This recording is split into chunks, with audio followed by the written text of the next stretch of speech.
It is Thursday, February 6th, and it is time to get in the weeds. I'm Jeremy Lambert. That is SP3, the first Thursday edition of In the Weeds. And much like Tuesday, might be a lot of NBA talk on this show, everybody. Just giving everyone a warning, giving everyone a heads up. It is NBA trade deadline day. We had another big trade in the NBA last night. But I mean, more importantly than these trades, SP3. I don't know if you saw this news before we came on the air, but the Thunder acquired a 7'1" slim center who is a defensive menace, who can shoot from three, who can get his shot from everywhere. His name is Chet Holmgren, and he is back tomorrow, Friday, against the Raptors. Chet is back for the first time since November. A huge addition to the. Didn't give up anything either. Another Sam Presti just masterclass in the trade. Acquired Chet Holmgren for nothing. A roster spot. That's all he gave up. Guys, we appreciate you joining us here today. If you haven't already, leave a thumbs up on the video. Let's see if we can get the fireworks for the return of Chet Holmgren. There we go. Tap the bell for notifications. Subscribe to the channel if you've not done that either. SP3, how you doing, buddy? I am doing well. I am doing well today in the weeds. My debut edition Thursday in the weeds. Yeah, don't get the start that y'all got on Tuesday. I can only do one of those a week. only one of those a week. Sermon from Mark Williams? Wow. I mean, I am happy. 16. We got somebody averaging 15 and 9 at the center position for Dalton West Side Connect. It's on the Hornets. Like everybody averages numbers on the Hornets. Hey, he's gonna average. He's gonna do well with Luka and LeBron. Luka and LeBron giving him the rock, and we kept Austin Reeves. Like that's what I was worried about. I was worried that the trade that we would make to acquire a center would involve Austin Reeves. I didn't really want to give up West Side Connect either, but I'm fine with it because we don't know quite yet what West Side Connect is going to be. I think he is going to be a good player that I can say, even though it's only half a season, former Laker great, West Side Connect, Dalton Connect. I'm going to say it. I feel one day I'm going to be the guy who says that when he's putting up like 20 and 8 for some trash team out there. So we shall see what happens there. I'm happy that we got Mark Williams. We filled the center spot. Our team looks better than it looked initially after the Luka trade, and I think we're going to do well the rest of the season. So I'm happy. I think Mark Williams is a nice addition. There's questions about his health. I know that was a big thing, but look, we saw last year with Dallas acquiring 2 Hornets players and what they turned into and how good they ended up being alongside Luka. Luka makes every center better. LeBron makes every center better. He's going to get easy buckets for him. His defense isn't great from what I've seen and from what I've read. So I don't know how that team's going to be defensively, but they might outscore some of their problems. They're a better team. It is hilarious that Anthony Davis for like 5 years complained, get me a center, get me a center, get me a center. And less than a week after Anthony Davis gets traded, like, yeah, Luka, you need a center? Okay, let's go get Luka a center, everybody. Let's go trade Dalton Connect in a first for a center. Let's trade 2 first-round picks to get. That's the part I didn't like. That's the part I didn't like. Is two first-round picks basically. We gave up more first rounds for Mark Williams than we did for Luka Doncic, which says a lot. But yeah, I think that they was like the Lakers said, we heard your complaint, Anthony Davis, but you see, we do have a center. It's you. So we need to get rid of you before we get another center. And that's what they did. So Rob Pelinka, man. Rob Pelinka, he is Booker of the Year. Booker of the Year until further notice. Will asking, did Rob Pelinka secretly hate Anthony Davis? I mean, he loved him. I don't think he secretly hated him. Yeah, I think he liked AD, but I do think that interview with ESPN where Davis was like, we need a center. I don't think that went over so well with him, but it is hilarious that he's now making these moves after Anthony Davis is gone. Guys, if there are any breaking NBA trades during the show. We will talk about them. Again, we're going to talk a fair amount of basketball on this show. Apologies, or I'm not really that sorry, honestly. Like, it was already trade deadline week. I was talking to the wife about this yesterday, and she was like, you decided to do In the Weeds 5 days a week on NBA trade deadline week, which she knows I love the NBA trades. Everyone who's ever watched FMC or this show or just me in general knows I love NBA trades. I love trades in general. It's very fun for me. I was like, yeah, trade deadline week. Not only trade deadline week and then trade deadline day today, but like the most insane trade deadline week. The greatest trade deadline week of all time. Like, yeah, this is generational. We're gonna tell our kids about the 2025 trade deadline. There was no predicting, like a few weeks ago when I decided to do In the Weeds 5 days a week, there was no predicting that Luka Doncic was going to get traded. Anthony Davis was going to get traded. Jimmy Butler, you may be able to predict a little bit because he was unhappy, but Khris Middleton was going to get Like, there was no predicting that these trades were going to happen. De'Aaron Fox. De'Aaron Fox. That one's under the radar. These are all like all-star names. Like, these are like 3, 4, 5, 6 all-star names. Kevin Durant was involved in talks before he shut them down. Like, yo, this is insane. We're gonna really like this is like setting the bar much higher for future trade deadlines. Like, future trade deadlines will try to live up to 2025. It's this trade deadline's never gonna be topped. It can't. Like, the only way it can be topped is if next year Jokic gets traded or Giannis gets traded. Yeah. That's like it. Or I guess Shea, because Shea might be coming off of an MVP, but that's the only way it can be topped. And not only do they have to be traded, they have to be traded in secret. Like, the Luka trade was in secret. Yeah, there was no inkling that Luka Doncic was going to get traded, because we've seen stars be unhappy. A few years ago, Kevin Durant got traded at the deadline, but he was unhappy. He wanted out. Everyone knew he wanted to get traded. Jimmy Butler, again, this saga has been going on for 2 months now that Jimmy Butler has wanted to be traded. Like, this was a secret trade that happened with Luka Doncic. Secret trade. Insane. You got that. Then you got the whole Jimmy Butler scenario that's been going on, like you said, for 2 months, and all the back and forth with Warriors were in the talks with the Heat like 2 weeks ago, and Jimmy Butler said, "Oh, I'm not going to re-sign an extension with the Warriors."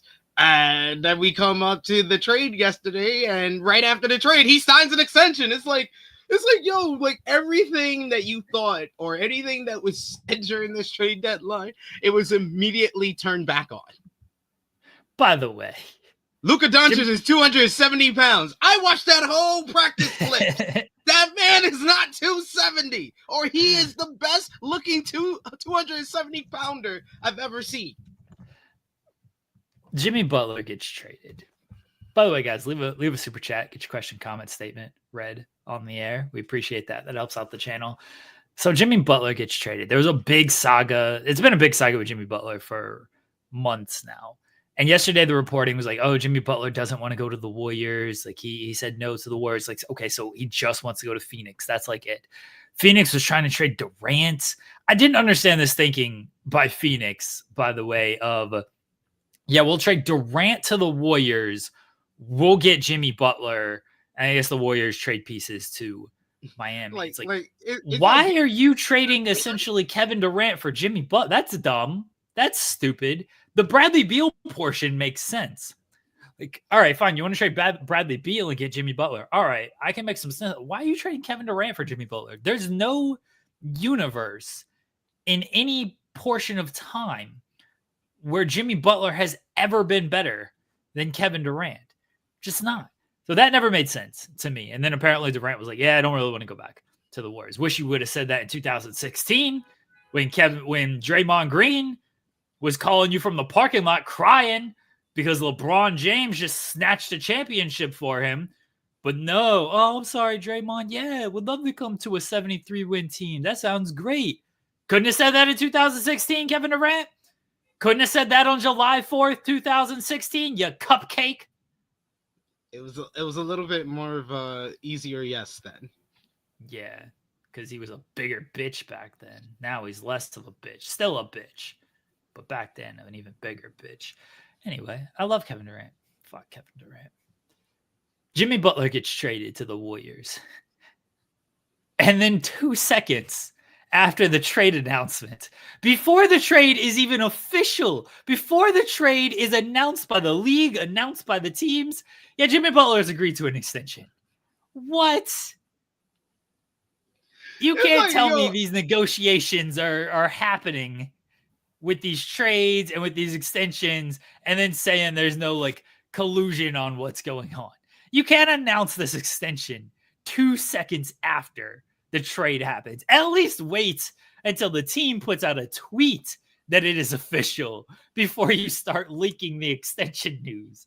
At least wait until the Warriors Twitter puts out, welcome to Golden State, Jimmy Butler, and then say, oh, Jimmy Butler's signed an extension with the Warriors. Like, all right, fine. We get the game here. You probably agreed to that days ago, but fine. You at least waited until the trade was official and on NBA.com. You waited until 2 seconds put out by Shams. Shams was like, the Warriors are in hot pursuit of Jimmy Butler. Looks like the deal is on the finish line.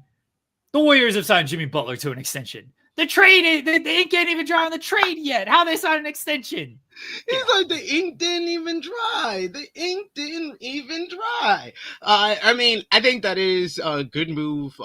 It's a trying to capitalize on this window type of move by the Golden State Warriors. The Warriors, in reports, in interviews, their management has been very adamant that they're looking towards the future, that they don't want to give up their future to try to win now during Curry's the last couple of years of his window to be a contender and to compete for a championship. Him and Draymond is on their last legs of this run for them.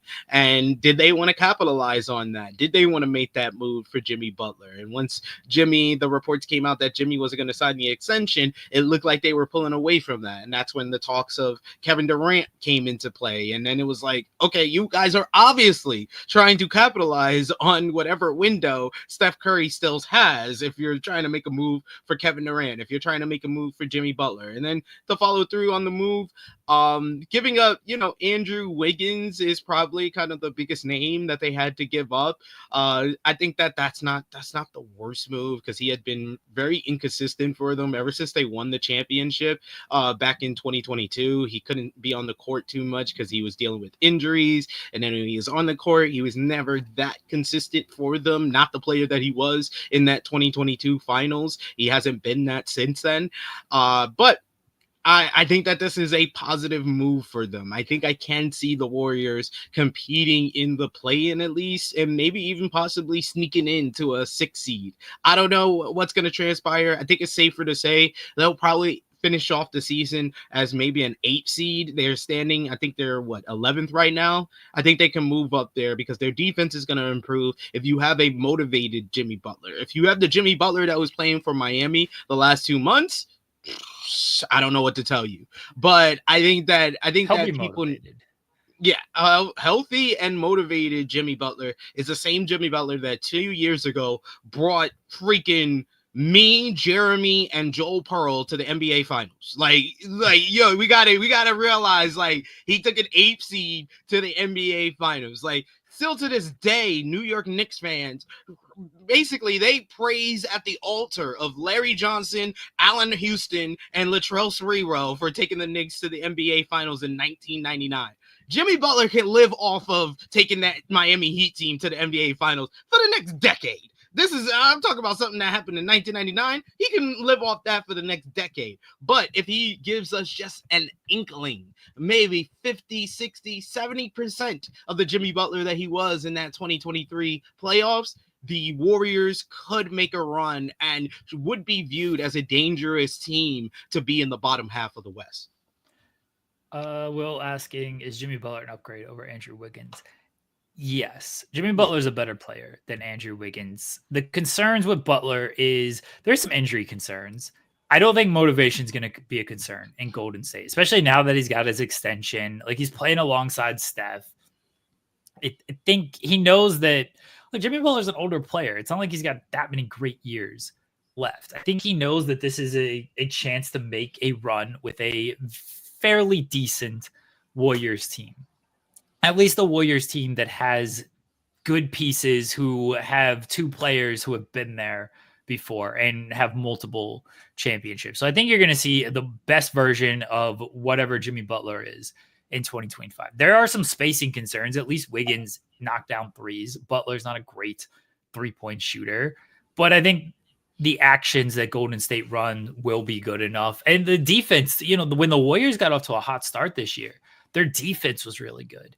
And then their defense completely fell off a cliff. Jimmy Butler is going to help their defense. And I don't know if it's going to get back to the level it was the first few weeks of the season, because that seemed a anomaly based on how it's gone since then. But he's going to help their defense.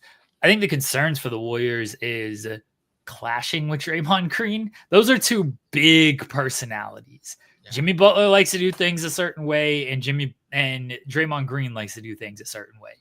Very possible those two just kind of clash, and it doesn't turn out too well. I think that's the biggest concern for the Warriors. But if you're the Warriors, you have to do it, because this team was going nowhere. You only got a year or two left with Steph Curry at this level. They were apparently calling about everybody. We know about the Kevin Durant talks. They were apparently calling about Zion. They were calling about any all-star that was potentially available, and they ended up getting Jimmy Butler. I think it's a good move for them. It's a move that they felt they had to make to maximize the twilight careers of Steph Curry. As a Thunder fan, I'm always worried about Steph, because I think Steph's just always going to kill my team. I'm not as worried about Jimmy Butler, but I'm more worried about the Warriors overall. But Andrew Wiggins was an OKC killer. Every single game, him and PJ Washington, those are two guys I'm just like, oh God, here we go. Jordan and LeBron, Andrew Wiggins and PJ Washington. What are we doing here? Why is it that these like outlier role players kill y'all so much? You got PJ Washington for the Dallas Mavericks. That's every team, though. I'm sure if I was a fan of, I don't know, the Cleveland Cavaliers, I'm sure there's some player on some random team that just randomly kills Cleveland. It's like, oh yeah, of course, this guy is killing us. I don't follow Cleveland enough, but it's a good trade for Golden State getting Jimmy Butler. It's a move they probably had to make. The other kind of big deal, and we will get to wrestling, by the way, everybody. There's a lot to talk about from Dynamite. Dynamite, I thought was really strong last night. That was, oh, thank God. That was like a breath of fresh air, because last week's show was really bad. So last night was just oh my God. We made it to the main event. And I was like, this show has been great. And then the main event was great. So it was just this is that was the best AEW television. I said the collision that had the timeless Toni Storm reveal was the best episode of AEW television of 2025 so far. Last night topped that. The Atlanta crowd was really good. I thought everything had a direction. And then you had two great matches. You had the timeless Toni Storm as Mariah May. Oh my God. My friend says he's watched the clips of that too many times to count, and he doesn't want to admit how many times he's watched it.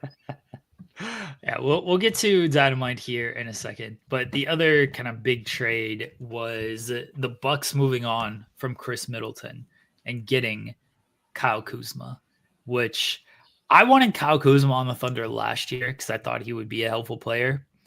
Kyle Kuzma's kind of sucked this year. I don't know if people realize how bad Kyle Kuzma has been this year. Do you know Kyle Kuzma's numbers? Former Laker great Kyle Okay, Kuzma. Yeah, sure. How dare you? How dare you? Do you know what Kyle Kuzma? I actually do. I keep track of all my former Laker greats, and Kuzma has not been shooting the ball very well at all. You know what Kyle Kuzma is shooting from 3? I believe it's very, very bad. I mean, considering the fact that he's a small forward that's averaging 42% from the field. I'm gonna probably guess that it's not very good. He's shooting from 3. 28% from 3. 28%. Do you know he's shooting from the free throw line? 60%. He is allegedly a scorer, shooting 60% from the free throw line. He's averaging 15 points on an awful Washington Wizards team. Like last year, the last 2 years, he's averaged 22 and 21. Yeah, he averaged 33% from three the last 2 seasons. Like, this is a bad year for him. You can't give me like last year. At least he put up good stats on a bad team, which is what a lot of players do. If you're a bad team, at least go out. Or if you're a bad team, if you're a good player on a bad team, go out and get your stats. He's not even getting his stats this year. I guess the hope for Milwaukee is he turns into some version that he was on the Lakers, which was a good defender, could knock down some timely shots, and it could attack mismatches. That's what Kyle Kuzma was with the Lakers. If you're Milwaukee, you're hoping that's what you're getting. I understand moving on from Khris Middleton. I do. I know that hurts for Milwaukee fans. Middleton is 33. He has 2 bum ankles. He's not the same guy, unfortunately. You got a title with him. He was the second best player on that title team. He did great service for Milwaukee alongside Giannis. It was probably time to move on. He's been cooked for a year and a half now. Yeah, it was probably time to move on. But now, Kyle Kuzma is who you decide to move on. Zach LaVine made sense. I thought Zach LaVine made a lot of sense for them. They didn't get Zach LaVine. He went to Sacramento. Kyle Kuzma is who you're getting. It's a risk. We'll see if it pays off for him. But that was, I don't know. What were your thoughts when you saw that deal? I thought it was an interesting deal. I mean, I expected them to move away from Khris Middleton either at this trade deadline or by the end of the season, because like I said, he's been pretty much cooked. This was a guy that was probably one of the best third options in the league like 2 years ago. Like 2 years ago, he was like one of the best third options. I mean, like 3-4 years ago, he was the second option for the Milwaukee Bucks behind Giannis. But, when they got Drew Holiday, and then from Drew Holiday to Damian Lillard, he became one of the better third options in the NBA. But due to injuries and just wear and tear, a lot of mileage on his legs, he's not the player that he was pre-injury that he is now. He's kind of done. Him and Klay Thompson kind of have a similar decline around the same time. When they start becoming the third option, they get an injury and then they come back. They just weren't the same player, and that's a good analogy as well, Greg Carter, because Middleton's legs are as cooked as Naito's. So yeah, it's not very good. I thought that they could have gotten a better player than Kuzma in return. I don't know how much this makes their team better, but I mean, to be fair to Kyle Kuzma, he did play well as like the third or fourth option on the Los Angeles Lakers. He is a former Laker great, NBA champion. I think he's going to come off the bench for the Milwaukee Bucks, and he can be a good scorer coming off the bench for them. So I think that he's going to improve on his numbers for the regular season with the Milwaukee Bucks, because he's not going to have as much pressure or as much. He's not going to have the ball as much as he had it on the Wizards. I'm not worried about him having the ball. I'm worried about him shooting the ball with these numbers that he has. I think I'd rather he's gonna get some more good looks playing with Giannis and Lillard.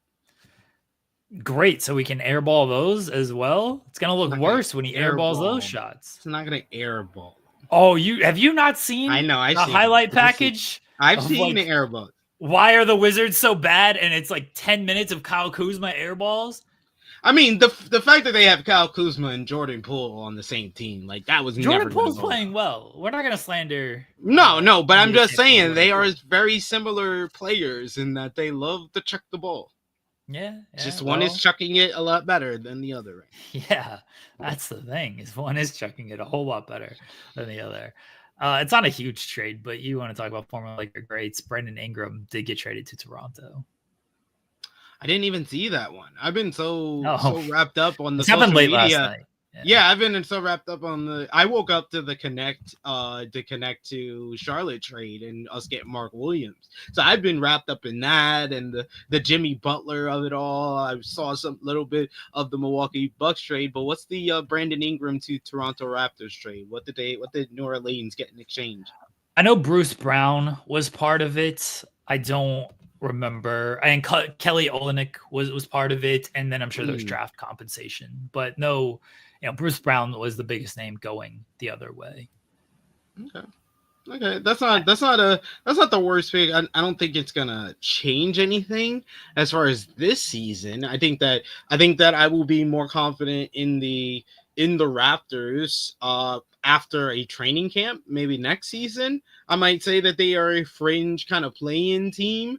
Right now they're 16-35. I don't think they have a shot at making it even into the play-in. They're like six games out of a play-in spot. So it's not going to change anything in regards to this season. Similar with the Pelicans, who are dead last in the Western Conference. Nothing's going to change for them. So I think that this is more of a move for the future in the Toronto Raptors. You got Brandon Ingram to playing alongside Scotty Barnes. I think that Who's the other player on the Toronto Raptors that I was thinking of? No, never mind. But RJ Barrett. Yeah, Scotty Barnes, RJ Barrett, and Brandon Ingram. That's a good young core right there. I think that if after this season, if they got any draft capital in this upcoming draft, if they can get maybe a high draft pick, I think that the Toronto Raptors will be a play-in team next year. Okay. Toronto Raptors play Chet Holmgren and the Oklahoma City Thunder tomorrow. I don't care that wrestling's on tomorrow at 8. The biggest television box office. I don't know, the biggest thing to watch on television tomorrow. The biggest entertainment event tomorrow at 8:00 is the Oklahoma City Thunder against the Toronto. Yeah, Raptors. I mean, that's quite obvious. What wrestling is on tomorrow at 8?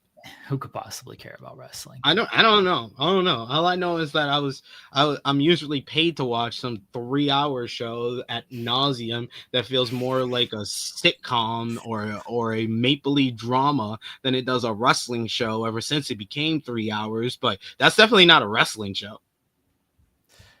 Let's get into AEW Dynamite from last night. Again, folks, if a big trade goes down during this show, like Reggie Jackson going to the Washington Wizards.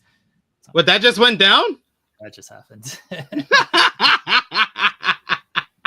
Reggie Jackson. That's huge, guys. That should have been all over the chat. You guys should have been telling us, like, guys, you're not paying attention to the real news. The real news is Reggie Jackson is now part of the Washington Wizards.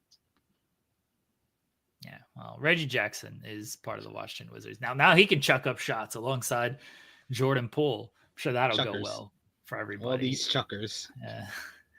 No. Wrestling last night. AEW Dynamite.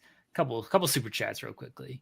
Yeah. Tenruza says, lads, predictions for Lil Wayne announcement and K-Dot presser. If K-Dot has Nuho King part of the physical set at Super Bowl halftime, it would be chef's kiss at the Grammys. I don't know. I feel like the Lil Wayne announcement might be some type of tour. Probably an arena tour. I don't think he's doing a stadium tour. I don't know if he's going to do a new album. I think he teased a new album, but I'm not sure if he's going to do that. I need predictions. Do you have any predictions? I don't know if I've ever said this at least on this channel, but I've never been a fan of Lil Wayne. I've never bought into the hype. Whenever he started doing the Best Rapper Alive, I think it was around like 2004, 2005, and I'm like, Eminem died, Jay-Z died.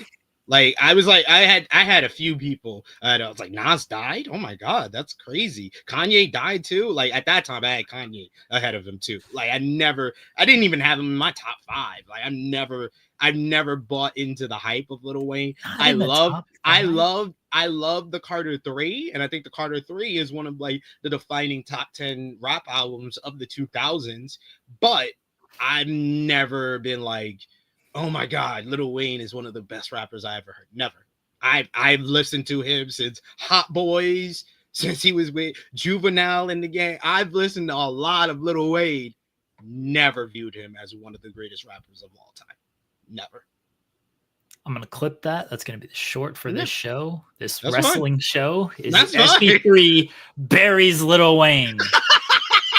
Please put it as that. Please put it at that, because I will share that everywhere. Lil Wayne buried. Lil Wayne not top 5 of all time. Lil Wayne never top 5. Never been top 5. Never been top 5 for me. I'm so serious. I wish that I was saying this to create a short or a clip, and like it wasn't really. No, you don't say things. I respect. SP3 stands on his convictions. SP3 is always 10 toes down. That's why I respect you. Like, thank you. I believe you when you say this. I just disagree.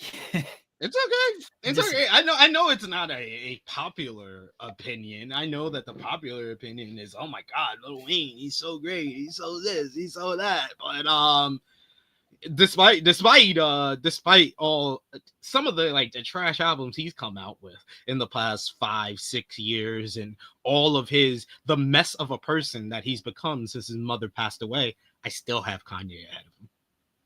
All time. I think the first 3 albums, no one's had a better first 3 album set than Kanye West. And then you add on Twisted Dark Fantasy. Those 4 albums are better than anything Lil Wayne's made. I'd put Carter 3 5th in that ranking among those 4 albums. Yeah, I still bump a lot of Kanye. I hate to say it, but I think My Beautiful Dark Twisted Fantasy is kind of better than some of his first stuff on the first 3 albums. That's such a good album. That's tough. It's tough. That's such a good album. Last year, I would take my kids to the park and I would be playing it. And even my daughter would love, like, she's asking me, like, what's that? Like, she liked the music from like Late Registration and Graduation and stuff like that. Like that shit, those songs on those 2 albums and College Dropout, I feel are like more like old school hip hop Kanye West. I think Kanye West, you're seeing a man that's transitioning from one form of hip hop to another in Twisted Dark Fantasy. So the creativity, the innovation on the album, as far as the beats, as far as how he's the things he's rapping about, is definitely so different and so unique that I won't argue with you if you think they're better than the first 3 albums. But I just am so much of an old school hip hop fan that I relate more to college, especially me. I am a college dropout. I'll admit that as well on this show. I'm a college dropout as well. I love the College Dropout album. I love Late Registration. Know how many times I was late registration for St. John's University? The Graduation, like all this stuff. And like Graduation is the album, like I remember listening to that for the first time. I remember the hype. Like people that weren't listening to hip hop or weren't around at that time or weren't age appropriate to understand how big Graduation versus the Curtis album was in 2008. Yeah. Oh my God. Like that, there's never been I remember 2 hip hop albums coming out at the same time as big as that. I remember 50 Cent was so confident he was going to destroy Kanye because they were both on, I think it was 106 in Park. They were both on 106 in Park like the day before the albums came out. And 50 was like, oh, this isn't going to be competition. He like the show closed and 50 was like, bring Big Brother too. Where Big Brother at? I'll take him too. And then the numbers came out and like that. I think Curtis is a little underrated because people just they put it up against the Kanye album and like, it was never going to follow Get Rich or Die Trying. Nothing. Get Rich or Die Trying. No, he's never had an album that's touched that. Like I think that Curtis. I still listen to that.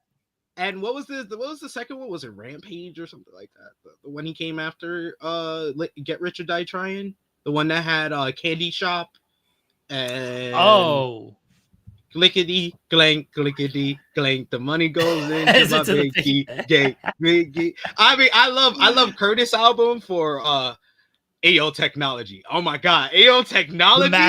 The massacre. Thank you. Thank you. Yeah. The Massacre. Yeah. I got the Massacre on the first day because like literally I listened to Get Rich or Die Trying throughout my entire freshman year of high school into the summer. That was in my CD player. Finally, my CD player was able to replace Marshall Mathers LP because I listened to that for like almost 2 years straight. But like I finally replaced it with Get Rich or Die Trying, and that played through my freshman year. Kanye, College Dropout and stuff, that kind of made it switch out and stuff. But Massacre, I got that on the first day, and Candy Shop, I was like, just ain't as good as like In the Club as a first single. Like In the Club, Wanksta and In the Club as your first single is like that's on another level to starting off with Candy Shop. And then I listened to the album and it had Piggy Bank and stuff like that. That was good and stuff. But then I completely forgot about Piggy Bank until you did that hook. I love that song. Clickety, like the money goes into my piggy. I get at you. I can't. I just get. I love that song. I still listen to songs from The Massacre. I forgot they were on The Massacre. Like, I feel like I put Curtis and The Massacre together. Like, oh, this is like the same album. No, it's not, because I love Get in My Car. That's one of my favorite songs. Oh, yeah. I got no pickup lines. I stay on the grind. I tell the hoes all the time, bitch, get in my car. That's a good ass song. That's a good ass song. Like Massacre and Curtis is victims of the success of Get Rich or Die Trying. Because any other person, they'd be like, "Oh, that was a good album. That's a good album." But you can't follow those two. You can't follow with those two albums after one of the greatest hip hop albums of all time.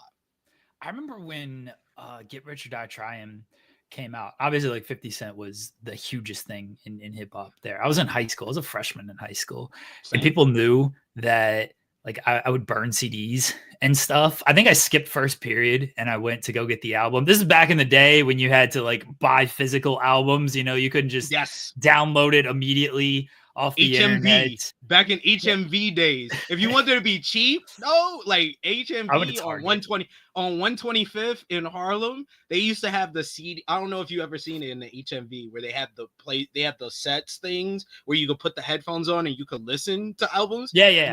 Me and my friends used to abuse that at HMV on 125th. If we didn't want to buy an album or you just want to listen to it, we listened to like 5-6 songs from an album. just going back and forth. Like it would just be multiple of us around the thing. Oh my god. And then the T5 the Great, he got it. 125th in Harlem. You go down the block from HMV. If you really like the album, don't get it from HMV. Go down the block and get the bootleg. So I came to school late and I had the album and friends like, oh, let me listen to it. I was like, no, you're not listening. It's my album. But then I went home and like I burned it for all my friends. And so then I'd sell it the next day. So, I bought the album. The album's like $15 back then. I sold it for 10 because they're like, yeah, sure. I get it a day later, but $5 cheaper. So I was profiting off of it. Get Rich or Die Trying, baby. Like I'm gonna get some money off of this. But all my friends knew that I would just burn CDs for them. So I just burned the album for them. Yeah, that was back in the day when you could do all of that stuff. Now it's online at midnight. That's all you got to do. Sam Goody. Oh, Sam Goody. There you go. There's a shout from the past. I just went to Target. That's what I did. I skipped school for Get Rich or Die Trying, Jay-Z Linkin Park mashup, that album, Encore, and I think that's it. And of course, Encore sucked, sadly. But so you were just didn't matter. It was Eminem. Disappointed. It was Eminem though. Like I remember 8th grade. I did skip school to go get Eminem show. Okay. Yeah, in 8th grade because I think that came out 8th grade for me, if I'm not mistaken. Was that 2002? But it was like the early portion of 2002 that came out. So I probably went after school. That Collision Course, that was the name of the Linkin Park Jay-Z album. Thank you. That was one that I skipped first. And little known fact, because it just hit me, and I love to say these things with you because I've exposed that my family is related to Kyrie Irving on this channel. Now, on the first Thursday of In the Weeds, I will admit to everyone, I think this first time on camera ever. I think I have like second, third cousin with 50 Cent's baby mama. Like his son is like my fourth which one? cousin. I feel like he's got a few, right? The son in Wankster is my like that's when I really like learned about 50 is like when I was watching the Wankster movie. I'm like, I seen that kid at a family reunion recently, like. And then I asked my like aunt at the time when she was alive, and she was like, "Yeah, that's Patrice or somebody's like son." So yeah, I was like, so I'm like related to 50 Cent. My aunt was like, "No," but I was like, "But I'm gonna say that." like, just go with it. So yeah. Anytime somebody brings up 50 Cent's kids or baby mamas or anything, I get money since we're talking about the Curtis album. Great song. Have a baby, Bobby, baby, be a millionaire. Right there, checking for the baby comes. Who the hell cares? That song, man. That was rules. That might be one of the hyped remixes of all time. Like, yeah. And then the dance, I get money. Like I used to be every time that would drop, I would run right to the dance floor. Like, what is got? Just throw the dice. There you go. That's a good ass song. All these are on my playlist. Still. I listen to you know the 12 Kids SP3. Some of them are into the rap music. And nice. So like I listen to the stuff that I grew up listening to. So it's a lot of 50, Kanye, Lil Wayne, Eminem, obviously, Jay-Z, and a lot of stuff that I grew up listening to. And he'll just like ask me questions about this stuff. So what came on? Oh shit. I forgot the name of the song, but it was a Nas song. It came on. I was like, oh yeah, Nas would beef. Oh, it was One Mic. So One Mic comes on. Yeah. And I'm like, oh, you know, the new Kendrick song, Man in the Garden. Like this is kind of like Kendrick. This is what it was kind of styled after here. Yeah. I was like, oh, Nas had like this huge beef with Jay. I'm like breaking down the Nas and Jay-Z beef to him and talking Nas about and it. Jay-Z lore. Yeah. And talking about it in because he's familiar with the Kanye or not Kanye, the Drake and Kendrick beef. Yeah. So I'm like, yeah, this was like our version of the Kendrick and Drake beef. But instead of like getting songs like 2 days after they released, we're waiting like 6 months for Ether to drop and everything. And then we had to go online and like try to download it. And then you get a bootleg version that like wasn't really Ether. It would say it's Ether, but we literally had to wait for a Takeover to come out on the Blueprint album because he first does it at like Summer Jam. And that's in what, like June.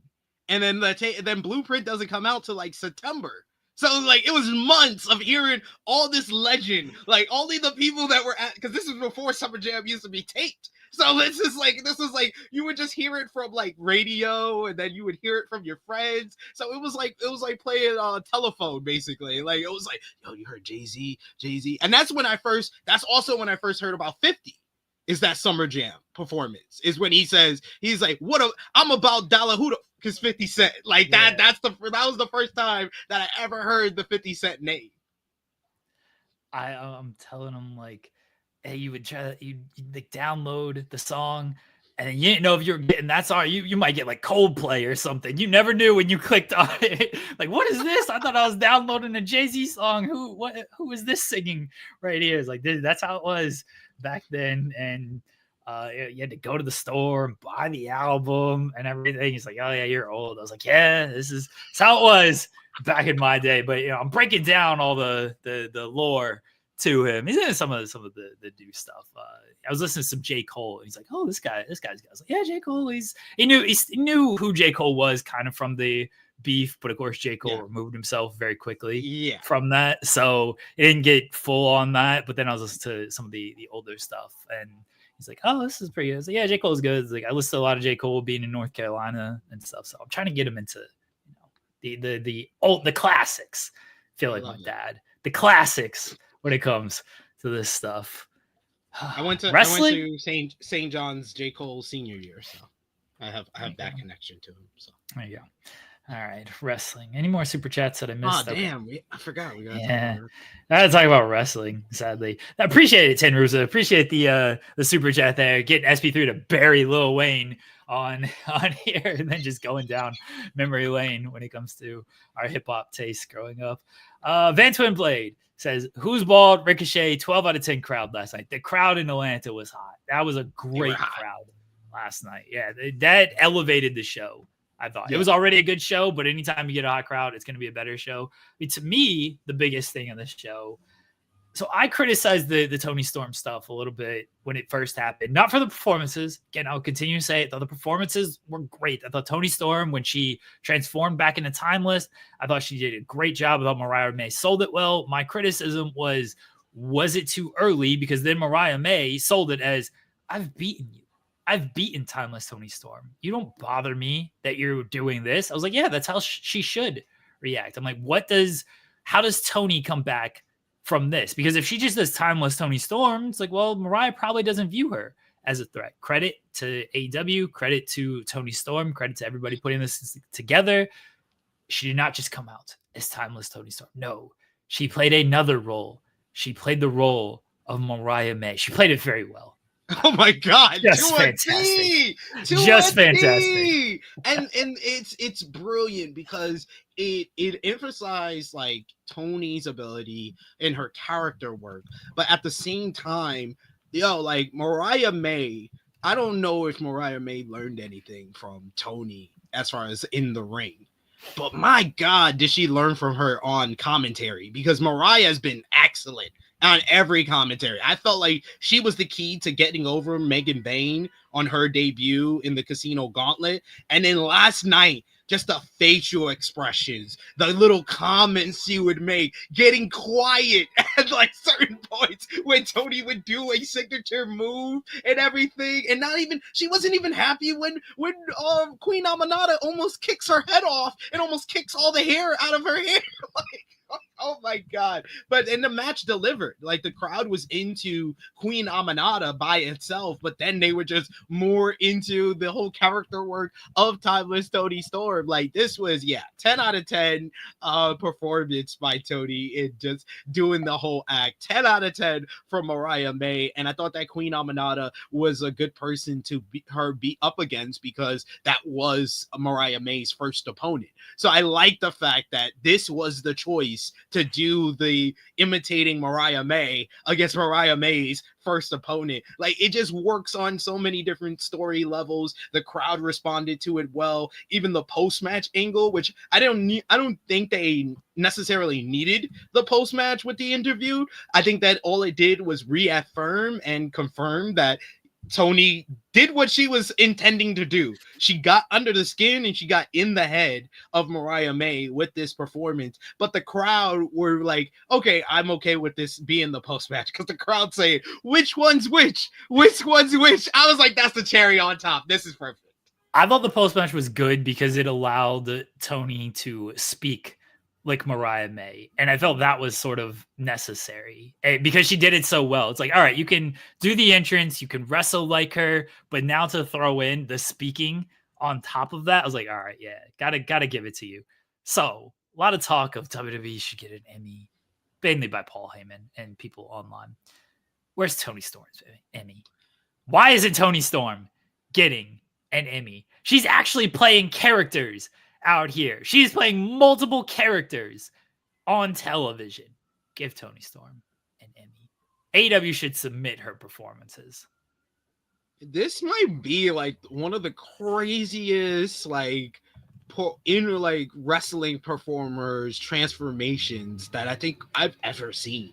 Because like Toni Storm has always been good in the ring. Like I remember when I first started hearing about her back in like 2016, 2017, when she was kind of the face of the UK women's wrestling scene, when she was like Progress Women's Champion. She's always been good in the ring. And then she goes into NXT UK and wins the NXT UK Women's Championship, the little run in NXT, and then going to the main roster for a cup of coffee. She's always been good in the ring. What a lot of people said was her big weakness is that, she can't cut a promo and she doesn't have a personality.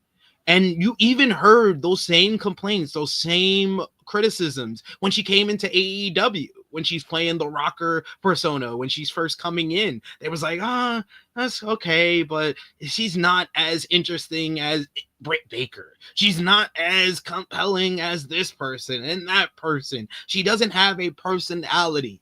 And then through this whole timeless Toni Storm transformation, she's become like this generation's Mick Foley. Like, it's insane. It's insane that over the course of 2 years, someone that was described as not having, like, I think the only thing close to that is Bryan Danielson becoming one of the better promo guys in pro wrestling. Like, that, I think that's like the perception kind of transformation, flipping it on its head. I think that's the only thing closest to timeless Toni Storm. Danielson being knocked for promos was always a weird thing, because it felt like it was just because he was so good at the wrestling. Like you're more familiar with the ROH stuff than I am. I didn't feel like he was a terrible promo in ROH. I thought he was fine for what he needed to be in ROH. But one, his wrestling was so good. And look, he wasn't like CM Punk in ROH when it came to promos. But in ROH, you didn't need to do a ton of promos, especially when you're Bryan Danielson, you're that damn good as a wrestler. So I always thought it was like underrated or overrated of how bad he was at promos. And then when he came to WWE, that was the knock. Like, oh, you can't do promos. And then it just became the talking point, because that's what WWE told you is, oh, B+ player, can't do promos type of things. Like, I don't feel like he's ever been that bad at a promo. Because Danielson, the one thing he always did with promos is there was the believability and the conviction factor. And I don't think that ever really changed. I don't think Danielson like suddenly got better at promos. He got maybe a little more confident, but his material was always sort of the same. Of he was going to sell you on himself and the match, which is kind of the goal of things. So I never thought Danielson was terrible at promos. I always go back and I say, like, still to this day, in my opinion, one of Danielson's greatest promos came from Ring of Honor.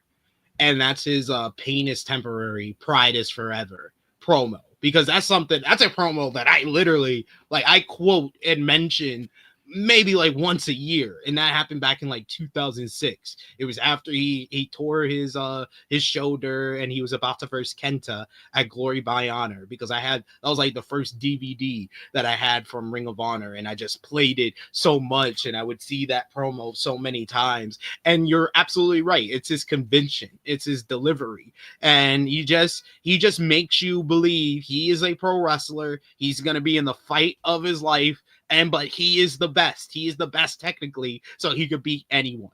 He's always been that type of guy, like the prototypical wrestler's wrestler, and he always got that through with his ability on the mic.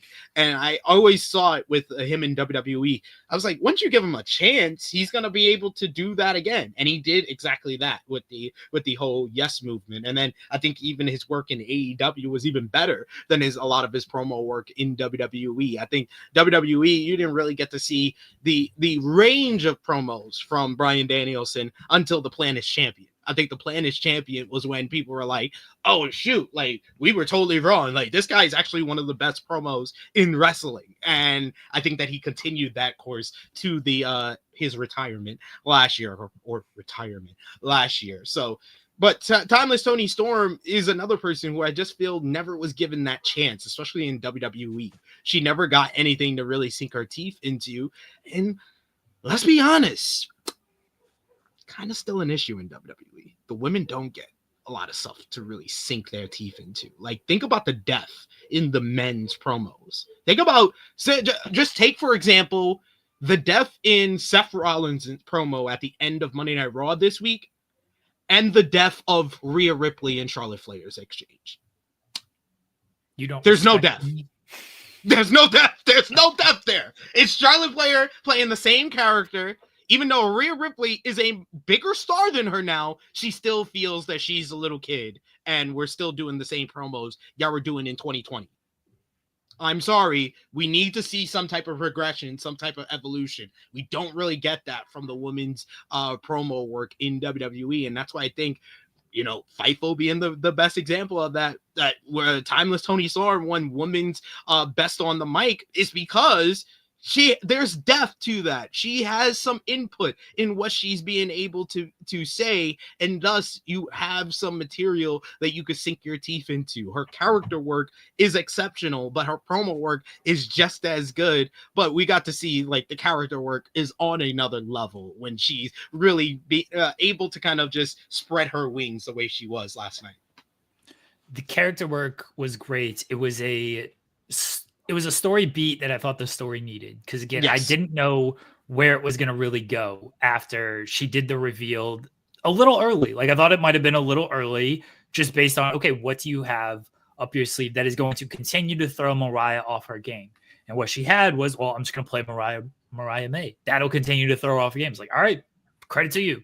Let it play out. Should have just let it play out. But it was a great story beat. And now we go into Grand Slam Australia next week. So they're going to still have a Collision and a Dynamite episode to see what they do. But she's got Mariah May completely flustered now. And Mariah May doesn't know what to expect at Grand Slam. Is she going to show up as Rocker Toni Storm?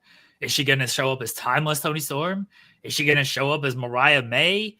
You know, we don't know who she's going to be. Is she going to show up as Saraya? Didn't Saraya beat Mariah May? That's the only reason I threw Saraya out there. So, you know, that's the person who has defeated Mariah May. So you never know with Toni Storm who she's going to show up as, which is great. Again, that's why I thought the story beat last night was so good. And it was a great follow-up from the transformation back to Timeless Toni Storm and playing the role. So I thought this was a home run segment. And I thought it was the best thing on the show. It was a great show. I thought this was the best thing on the show. I could agree with you there. I think that's the thing that kind of like stood out the most on the show. I think everything was good, but like to me, as someone who like regularly reviews AEW Dynamite, the thing that stood out the most for me, honestly, is the fact that the stuff that is usually bad was so good last night.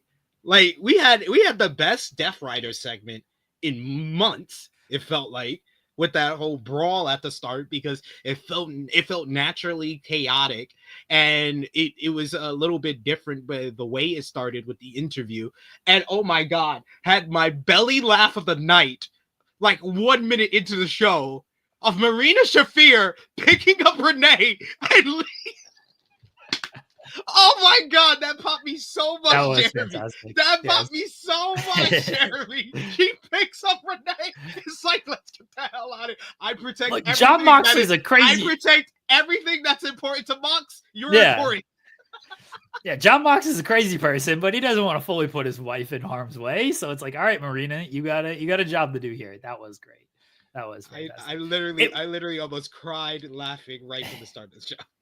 It was the best Death Rider segment in a very long time. I didn't love the John Moxley turns down the challenge from Cope because you were willing to fight 4 men. Because I guess the theory or the explanation is, well, I know these 4 men, their egos are going to get in the way and they're going to take each other out. So yeah, I'll take or 3 men, sorry, 4-way match. Yeah. So I'll take on this this 4-way match. I'll take on these 3 men. Where Cope, it's 1-on-1. But it just felt like John Moxley doesn't need to be so much of a coward. I don't love that he's this much of a coward. At least make it make sense of the story you're trying to tell with this segment, and have Jay's challenge be that if they win, Cope gets his match or something like that. Like, have everything tied together, because I feel like Jay and Cope are going to win at Grand Slam, and that's how we're going to get to Revolution anyway. You might as well tie it all together then. Yeah, which Death Rider is taking the pinfall in that match? Yuta? Is Yuta going to be tossed in there again, and he's just gonna? Well, it's Cope. It's Cope in white versus Mox and Claudio, which confused me because I thought Claudio?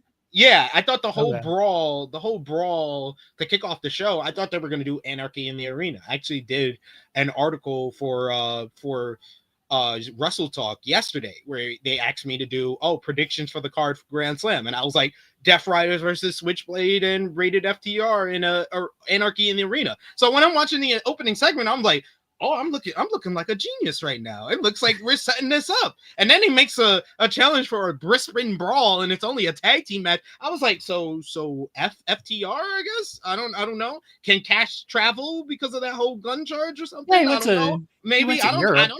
Yeah, I was like, he went to Europe, so what's the issue here? Like, can his Pac have another vacation that he couldn't come for? Like, I was so confused on why they did a tag team match where all the setup for the matchup at Grand Slam seemed to have indicate we were going to get an 8-man tag, and the fact that we already have a tag team match that is going to be better. Despite this match having a stipulation that will make it different, that will make it more of a brawl, it's going to be the second best tag team match no matter what. So at least just make it an 8-man to make it that much more different. And we just did a street fight with Death Riders. I know it was Moxley and Yuta against FTR, but like we just did very a Death similar Rider street fight. So do we really need another one? I think an 8-man would have been a little bit better. And Moxley, he shouldn't have even like responded to Cope. No. It should have just been like, you'll get an answer on my time. I didn't just love him turning it down like I agree. that. But otherwise, that segment was great. And yeah, the chaotic starts. AEW is very good when they do like these chaotic starts. The Ospreay and Omega Don Callis family one from a few weeks ago was fantastic. It's very good. It's much better than when they just do in-ring talking segments and it goes nowhere. I hope they don't overdo them now. I do think because they know that they're very good, that it's like, oh, we can just do this every week. And then you're going to get diminishing returns on it. So find a balance of chaotic, good starts and just starting off with wrestling, just starting off with a good wrestling match. I thought that segment was great. Ricochet and Swerve headlining the show. I expected a little bit more cheating from Ricochet. It was just kind of. I love that finish though. It was a good finish. I love the finish because it's just him being a bitch and it worked out for him. It was a good, yeah. It was a very good finish. I just expected he should have stabbed him in the dick with the scissors. Can you imagine? If he got the scissors up as Ricochet or as Swerve was coming down and just pop. That would have been a great finish. You're sick, sir. You were a sick individual. Why? You wanted him to get stabbed in the penis? He's got like a cup on or something, but yeah. Use the scissors. You can't bring the scissors this much into the story and then not use the scissors as the finish. So yeah, honestly, stab in the dick. I did think they were going to use the scissors, but you know what I thought they were going to do? I thought instead of him taking the Jimmy Rave jacket, that they got like a second one made and he cut it up. Cut it up. Oh, yeah, I thought that would have been a much more impactful than what they did. I thought what they did was good to basically be like, hey, this is going to continue. And now you have a reason to be invested because Ricochet owns a win over him. And now basically, like he said, when he said to him on Collision, he was like, ever since Hangman snatched your grill out, I felt no threat from you. Probably the greatest bar that Ricochet's ever said in a promo. And then he followed it up by basically jacking his chain or jacking his jacket as well. Like, I'm gonna take your jacket too. Like, that's I love the psychology of the matchup of Ricochet. Did very well in this matchup whenever he did what Ricochet is great at, the high flying. Whenever Ricochet tried to be the most dangerous man or be as dangerous as Swerve, it never worked out in this matchup. Dude tries a low blow. He catches it. Dude tries to cheat. Swerve stopped him. Dude tried to do the move on the barricade. He caught him and powerbombs him on the barricade. Like, yo, I love the psychology of this matchup. I thought this was excellent. I thought this one of the better AEW TV matches of the year so far because it had a great build going into it. I think it delivered, but it still left enough on the bone where they can have a rematch at Revolution. I like Ricochet picking up the win because he needed the win more, but I do feel like this is going to lead to Revolution where you can have a more like DQ, you can use the scissors, you can do like a street fight of some sort at Revolution where Swerve can get his win back. I fully expect some type of street fight, no DQ, some type of brawl stipulation to where they can bring the scissors into play. They can bring elements of Swerve more into play. I thought that was going to be the finish regardless. Again, I thought he was going to use the scissors, maybe stab Ricochet and then pin him with that. But I still think the finish was great and made a whole lot of sense.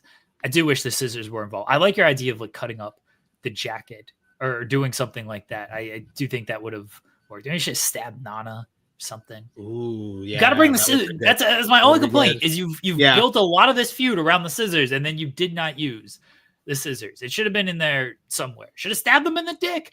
All I'm saying. Should have just stabbed the man in the dick. Right in the dick.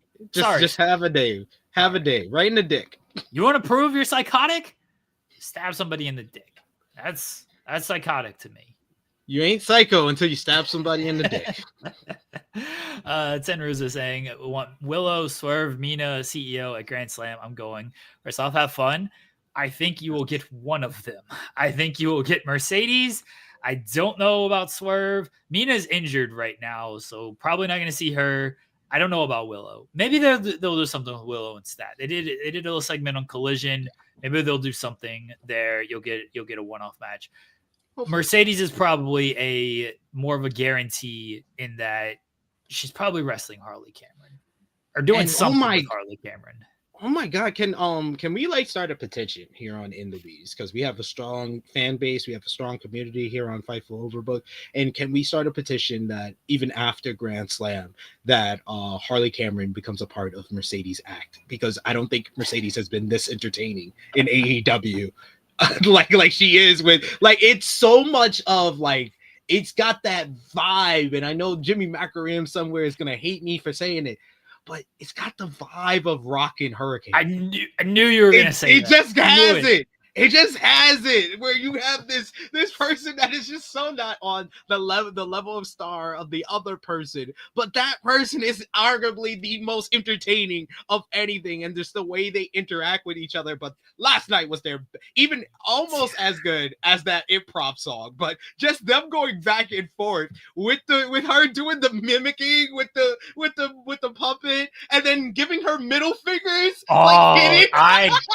died at that when Mercedes goes into the locker room and Harley goes like, ugh, and then Renee's trying to like, and then she's still. Oh, I was dying. Harley Cameron is so good. I love that she finally got a win. I've been talking about that for the longest time. Of like, if you want her to have a challenge for the title, she needs to get a victory. It was great that she finally got the victory, because even Mercedes was like, "Hey, you need some wins. Get your wins up over here. We need some wins." But like it was so good. She got it. She got the wins, or she got a win. Now it looks like she might face Mercedes. I don't even care if she faces Mercedes.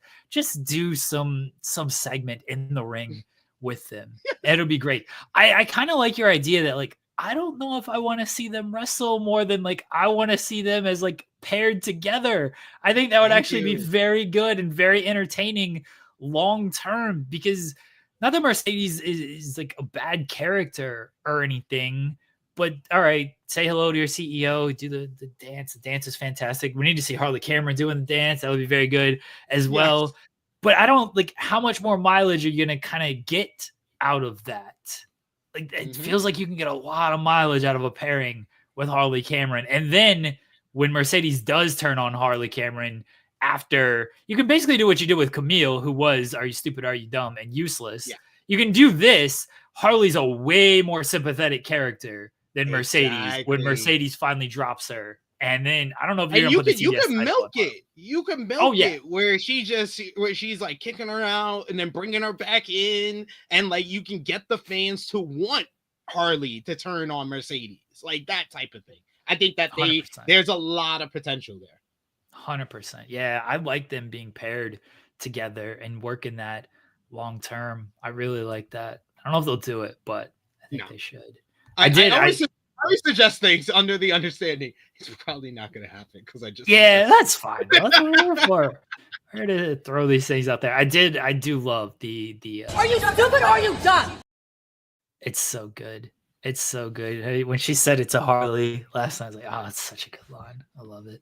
But we do need Harley Cameron and Mercedes being a pairing. Louis saying Mercedes should fight Harley Graham in an open challenge against anyone but Harley That Cameron. would be great. That would be great. It was so she denied Harley Cameron. She just versus Harley Cameron.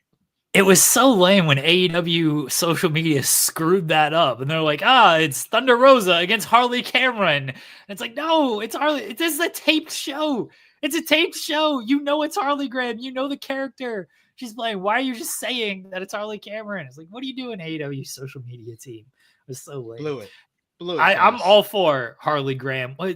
Just give Harley Cameron TV time. The segment on Collision, I assume, is going to be great. The concert that she does on Collision, I assume it's going to be great. But yeah, give Harley Cameron TV time. Pairing her with Mercedes, I'm all for it. I hope she performs Money Train, which is my new favorite song. I can add it to my playlist. But yeah, I think like the key, like I said, was Deaf Riders. We got their best segment.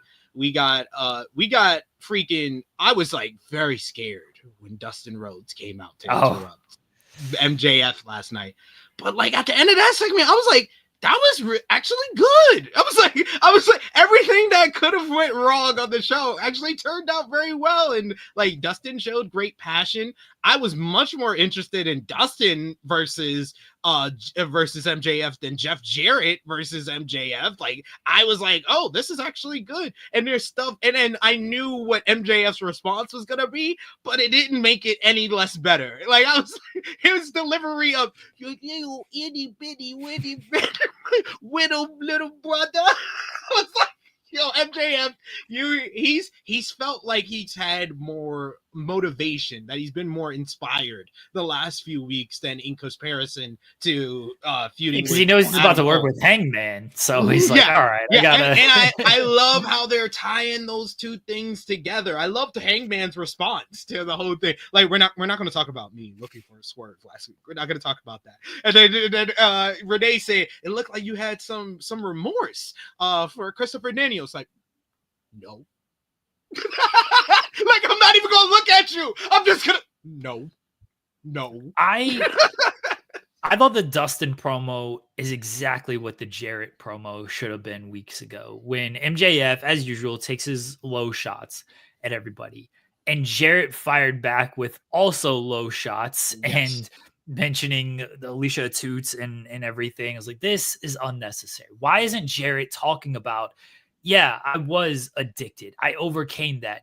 Yeah, I lost my friend, I overcame. Why isn't Jarrett talking about that stuff? That is what a good baby face would do. Instead, he's just firing back, same stuff. Like, no, this is an awful segment.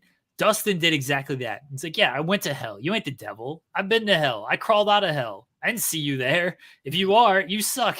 Like, yeah, I overcame addiction. I did all of this. And like, you can mention Owen Hart, like, or don't mention Owen Hart. Get his name out of your mouth. Get addiction out of your mouth. Like, don't talk about that shit. I've actually been through that shit. I thought Dustin's promo was great. That was good, fiery baby face stuff. Do I have a ton of interest in a Dustin Rhodes MJF program? Not really. But after last night, I got a little bit more interest in it. And I want to see the match, which we're going to get next Wednesday, everybody. Wednesday. He said Tuesday. Dustin, I was like, are y'all thinking about competing with NXT again? So when they're on fire? We actually, we did this on In the Weeds a few weeks ago. The taping is on Tuesday because they're going to Australia. So they gave themselves an extra day to travel and everything. Because otherwise you're flying into Australia on Thursday. You have Friday. There's a time difference there as it is. And the show's on Saturday. So giving yourself the extra day made a whole lot of sense.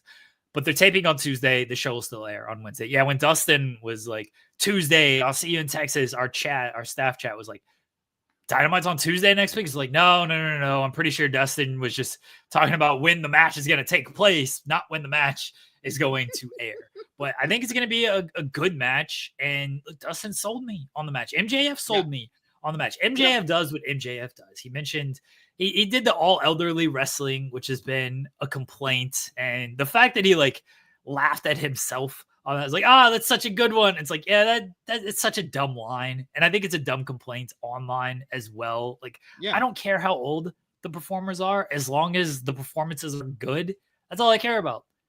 And for the most part, there are some exceptions with AEW. I'm never going to be a Cope guy. I'm never going to understand like him being up there, but like I don't have an issue with his actual performances. I think he makes sense. Hey, we got a Cope chant last night. That's how good there was a Cope chant. Yeah, that's what I knew. That's what I knew. This crowd was going to be good. I was like, you know what? They're chanting for Cope. I was like, yeah, this is going to be a good crowd because the crowds in recent shows didn't care at all about this stuff. So this is going to be a good crowd.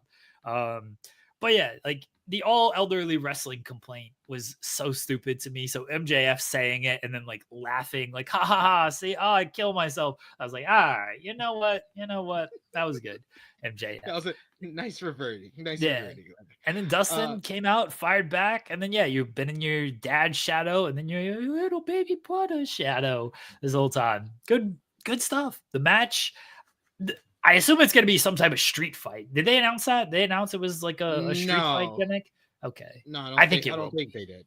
I feel like they're going to add that. They love these street fight stuff. Either way, MJF's probably going to win. And then the MJF Hangman, if that's where they're going, they're certainly teasing it. That's a big time feud for both men. And maybe that's the Revolution match. And I like how they're setting it up. They're setting it up very well, where they're slowly but surely, very slowly interwoven their current stories together. Like I love the setup and delivery of the Max Caster backstage segment into him coming out and interrupting MJF yet again, having MJF and Hangman go face to face. Like they're giving you, they're sowing the seeds very well, and they're by the response of the fans online and in the building. This is a matchup they want to see. Max Caster is very good in this little we found it. We found how to make Max Caster work. Delusional heel loser Max Caster is one of the better characters in AEW right now. The low key. Yeah, he's very good. He's very good in this little role. It's something. It's something. Bless him. Yeah. He's gonna keep getting his ass kicked, which is also good. What else happened on Dynamite? Oh, okay. Here's one thing I didn't love. Mark Davis being the Don Callis family member. Don Callis explained it. I'll give Don Callis credit for explaining it, but as he's explaining it, I'm like, so we're talking about contracts and we're talking about people who could be sitting at home or coming to work to earn their pay. Mm-hmm. Are we talking a little bit about more than Mark Davis here? Yeah, what's going on? That's what I got. I'm listening to that. I'm like, I think that this has a little bit to do with some real life stuff for some reason. I don't think that this is just about Mark Davis. I like the Mark Davis being in the Don Callis family. No, I do. I just do, because I feel like that should have been what he did when he first came back. So this is them just correcting course, because he should have been part of the Don Callis family from jump, but they decided to do that weird, I'm upset you're doing business with Don Callis, and then a few months later, he's doing business with Don Callis as well. I like Callis explaining it the way that he did, that he purchased the contract of Aussie Open. But I feel like if that was the case, they should have been teasing that in the interactions that they did have. That like, okay, you could be upset, but just know we got something on you, or like something, you know how they do, where they could sow the seeds, and then it will be more setup for this delivery. That's where it felt clear to me that when Mark Davis returned, they had a different idea for him. And like the Mark Davis run when he returned was what it was. Powerhouse Hobbs then returned, and he immediately overshadowed what Davis was doing. And then feuding with Ospreay and Omega, that's going to overshadow what Davis is doing. I do agree that like Davis being part of the Don Callis family and staying with Kyle Fletcher makes the most sense.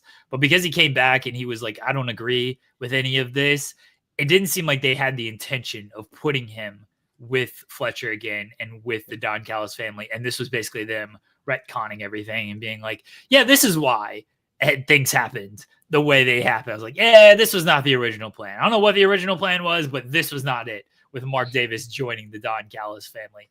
They did a good job explaining it. the way that they did and give them credit for at least explaining it instead of just like, yeah, just forget about what happened at the end of 2024. You don't need to remember that he was actually against us, and all of his matches since returning have been against us. You don't need to remember that at all. He's now part of it. He's part of the Don Callis family. This is return. Don Callis did a good job explaining that. But yeah, when he's talking about contracts and like he could have sat at home or he showed up to work like a good soldier, I was like, okay. This feels like it's a little bit more than about Mark Davis, but okay. All right, so I have another. I don't know if this is a hottest take or not, but I said this to Jimmy Macaram last time. I'm gonna say it to all the y'all here on In the Leads and to Jeremy. The Don Callis family may be the best heel faction in wrestling, not just AEW, in wrestling. Really think about that. Really think about that segment, because I was about to just put to Jimmy last night, oh, Don Callis family is the best heel faction in AEW, and I was like, that's not saying much. Wrong. That's not saying much. No. They're an effective heel faction. They get effective heat. They don't get no response like the Death Riders. I'm not naming the Death Riders. I'm not naming the Death Riders. Who are you gonna name? You said all of wrestling. All of wrestling. All of wrestling. So all I can name the company or a stable from another promotion, right? All of wrestling. Yes. EVIL.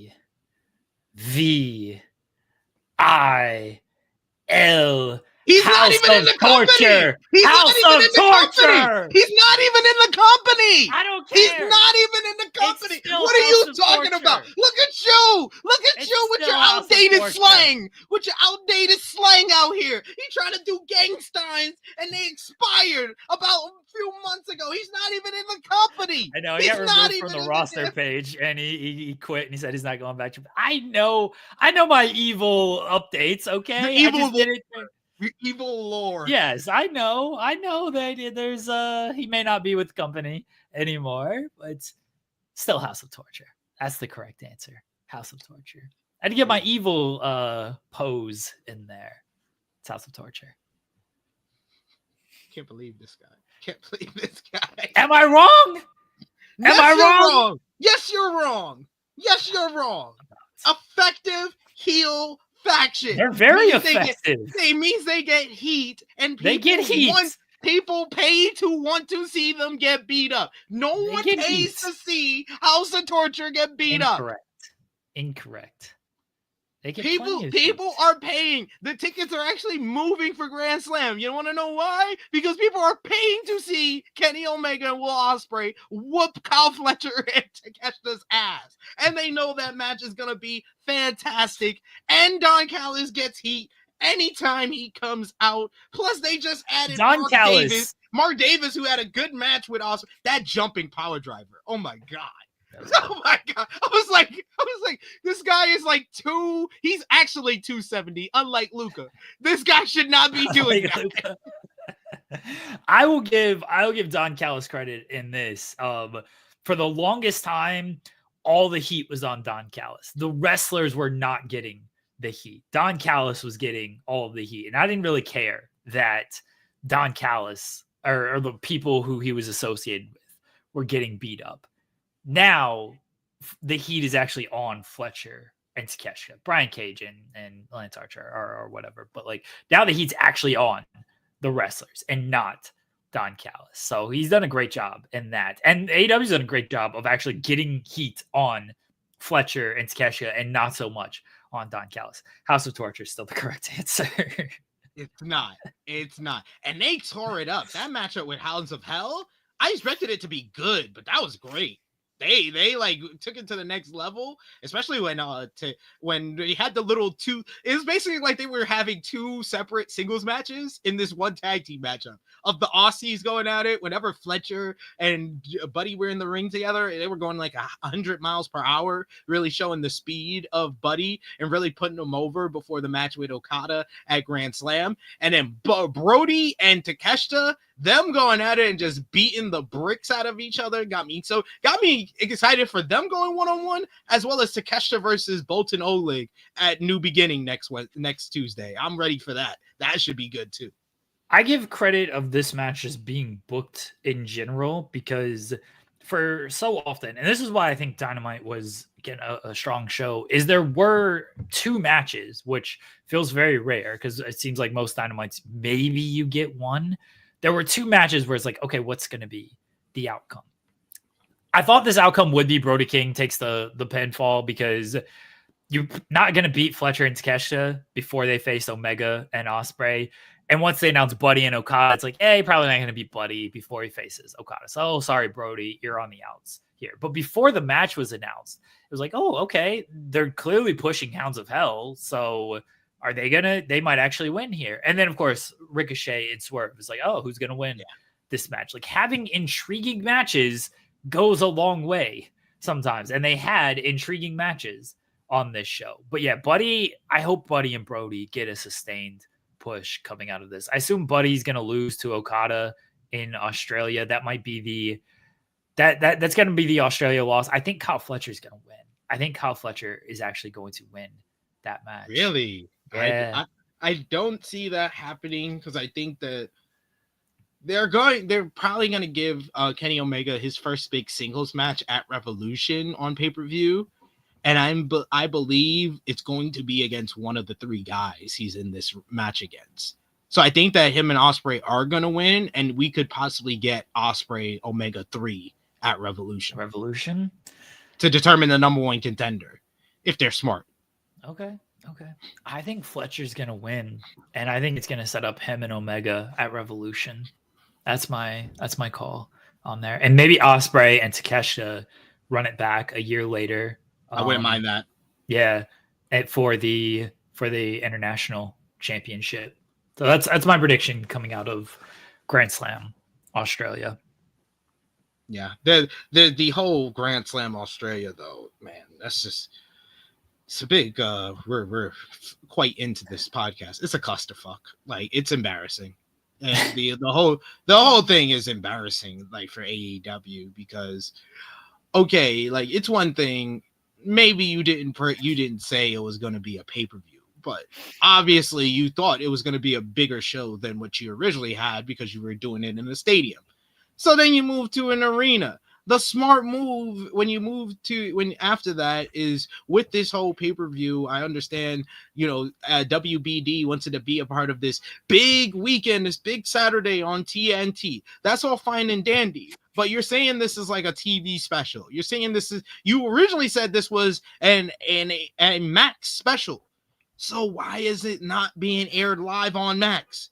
That doesn't make any sense. If it's a Max special, it should be live on Max. And then if you want to replay it on TNT, yeah, then do it after the NBA All-Star. I expect that Grand Slam show to get a big rating because that first quarter is probably going to get 800,000 or more. But like seriously, y'all got it. This whole thing has just been a complete mess, and it's just embarrassment as a company that this is going to be your first time in this country, and how you've presented that, the whole Reddit threads of people who feel like they were cheated out of their money because the way it was presented at first. You can't let anything like this happen again, because your company can't handle this, because your company's biggest issue for the past 3 years has been a perception issue that just seems to get worse year in, year out.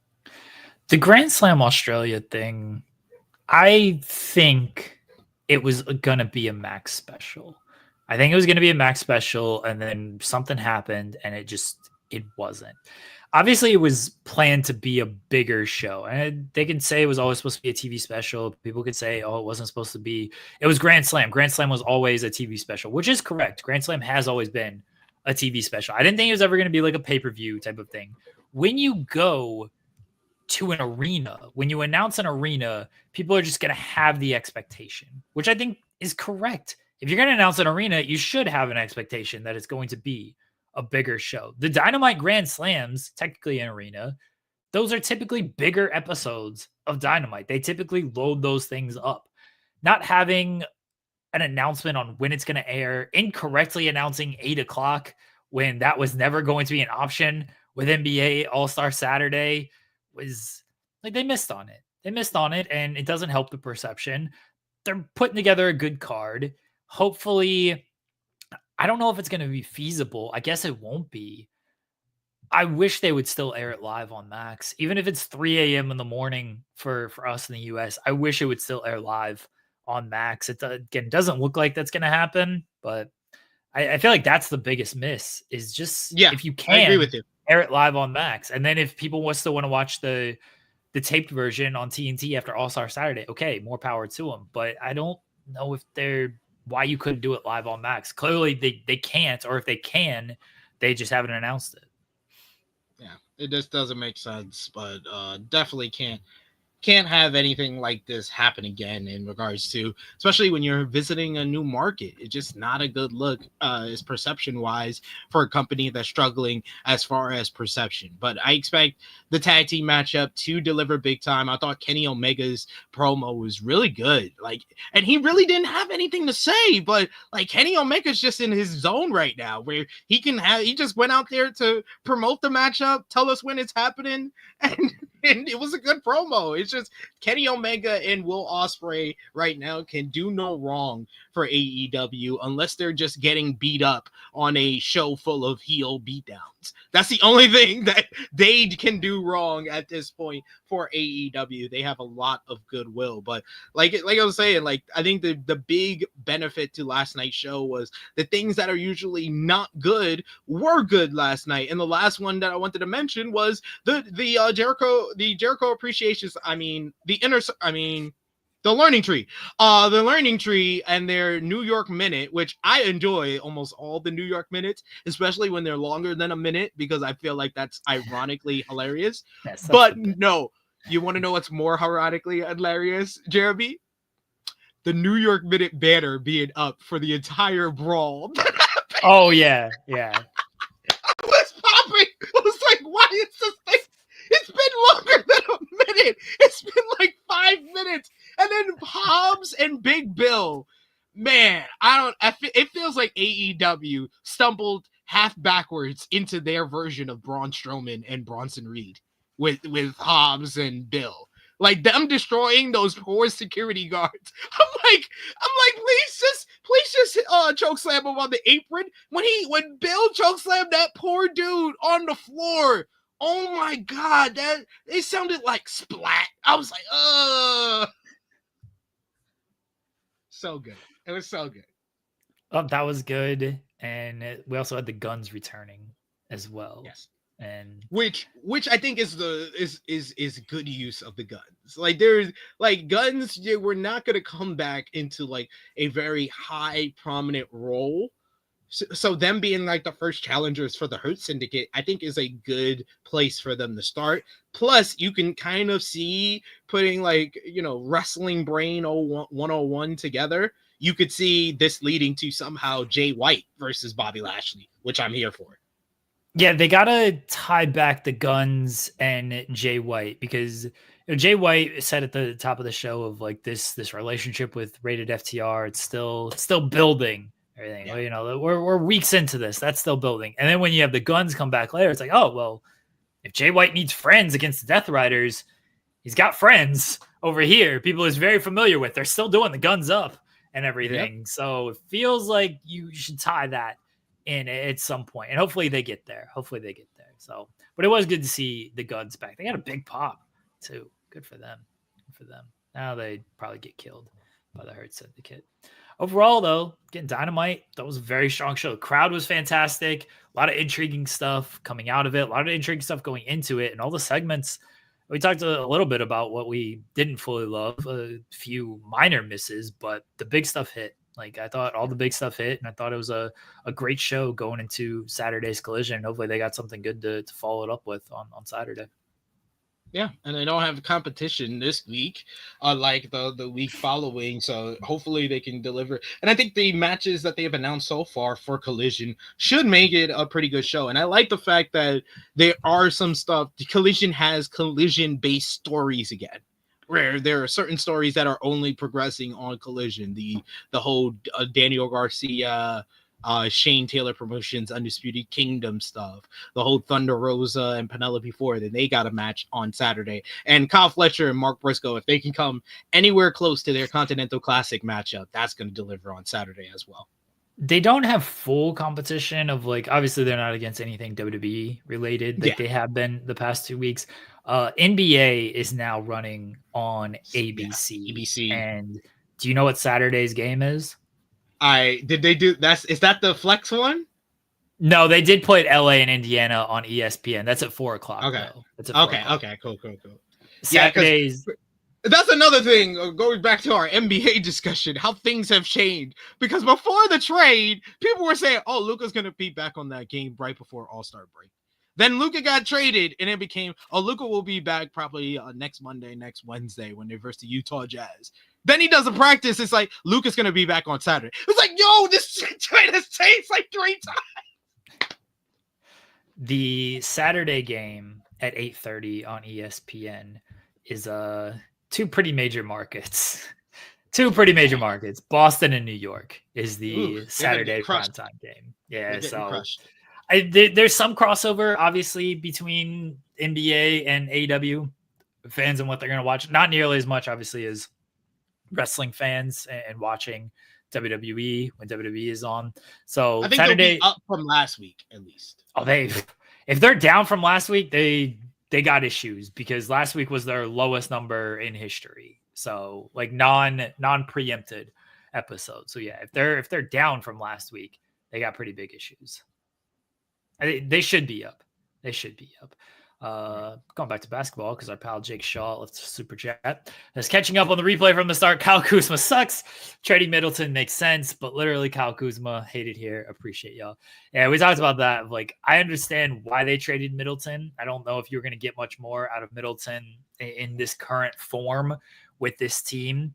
Kyle Kuzma being the return. Kyle Kuzma, you couldn't find a better return than him. You couldn't reroute Middleton to Golden State for, I guess they wouldn't give up Wiggins for.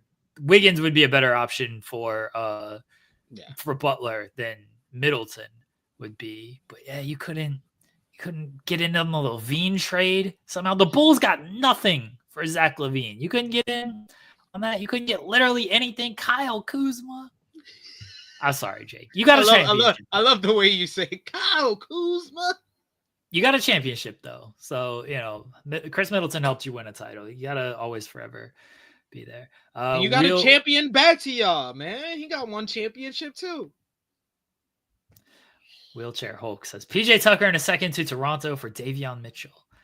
I don't love that. I like Davion Mitchell. I think he's a good defensive player. PJ Tucker hasn't played a game in like 3 years. I feel like he's always been an issue.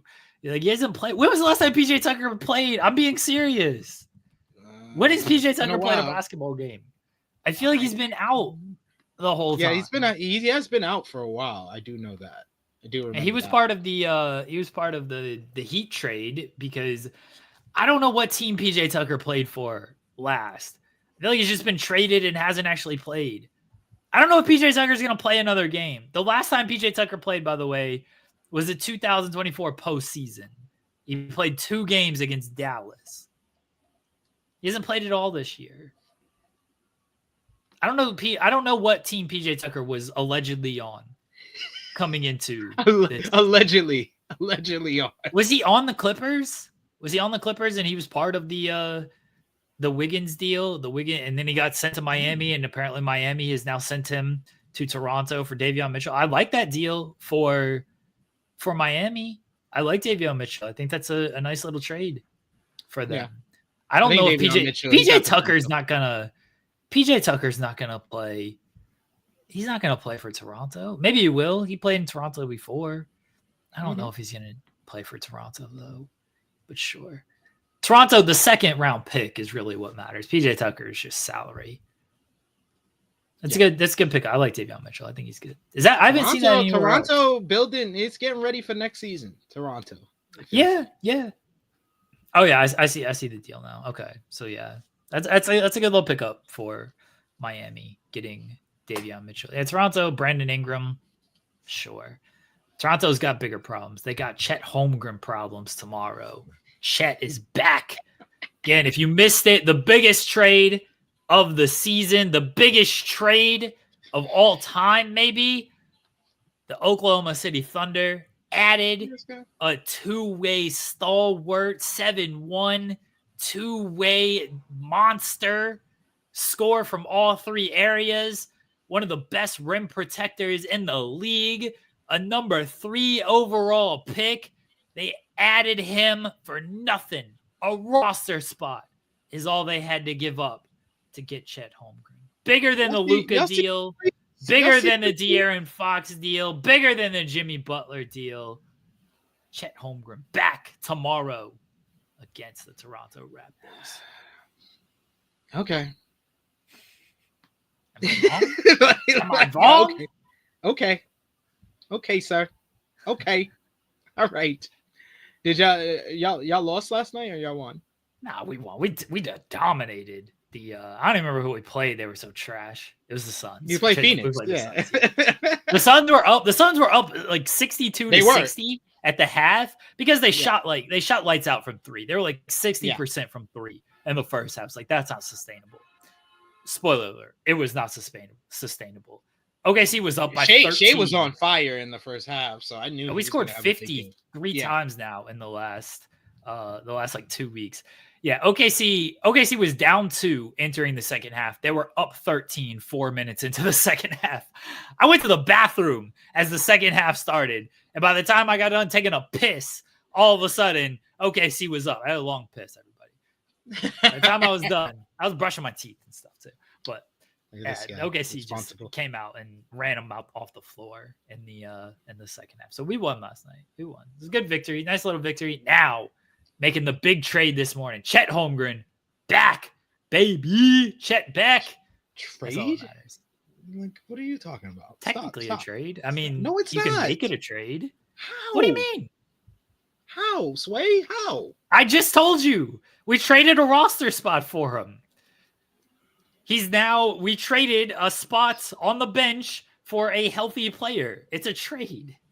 This is ridiculous. We sent Dylan Jones to the G League, I'm sure. That's probably the corresponding move. Dylan Jones sent to the G League for Chet Holmgren. There you go. Trade. This is what I got to deal with twice a week now, folks. Twice a week. Oh, joy. Seth Rollins buried Hulk Hogan and said, I'm all for people getting what they deserve when talking about Hulk Hogan getting booed. The Undertaker also talked about Hulk Hogan getting booed and said sometimes things just come back around with that. And Hulk Hogan believes he only got booed because he used to ride high with the NWO in Los Angeles. And, those type of things people just don't forget. Dude, Hulk was Hulk.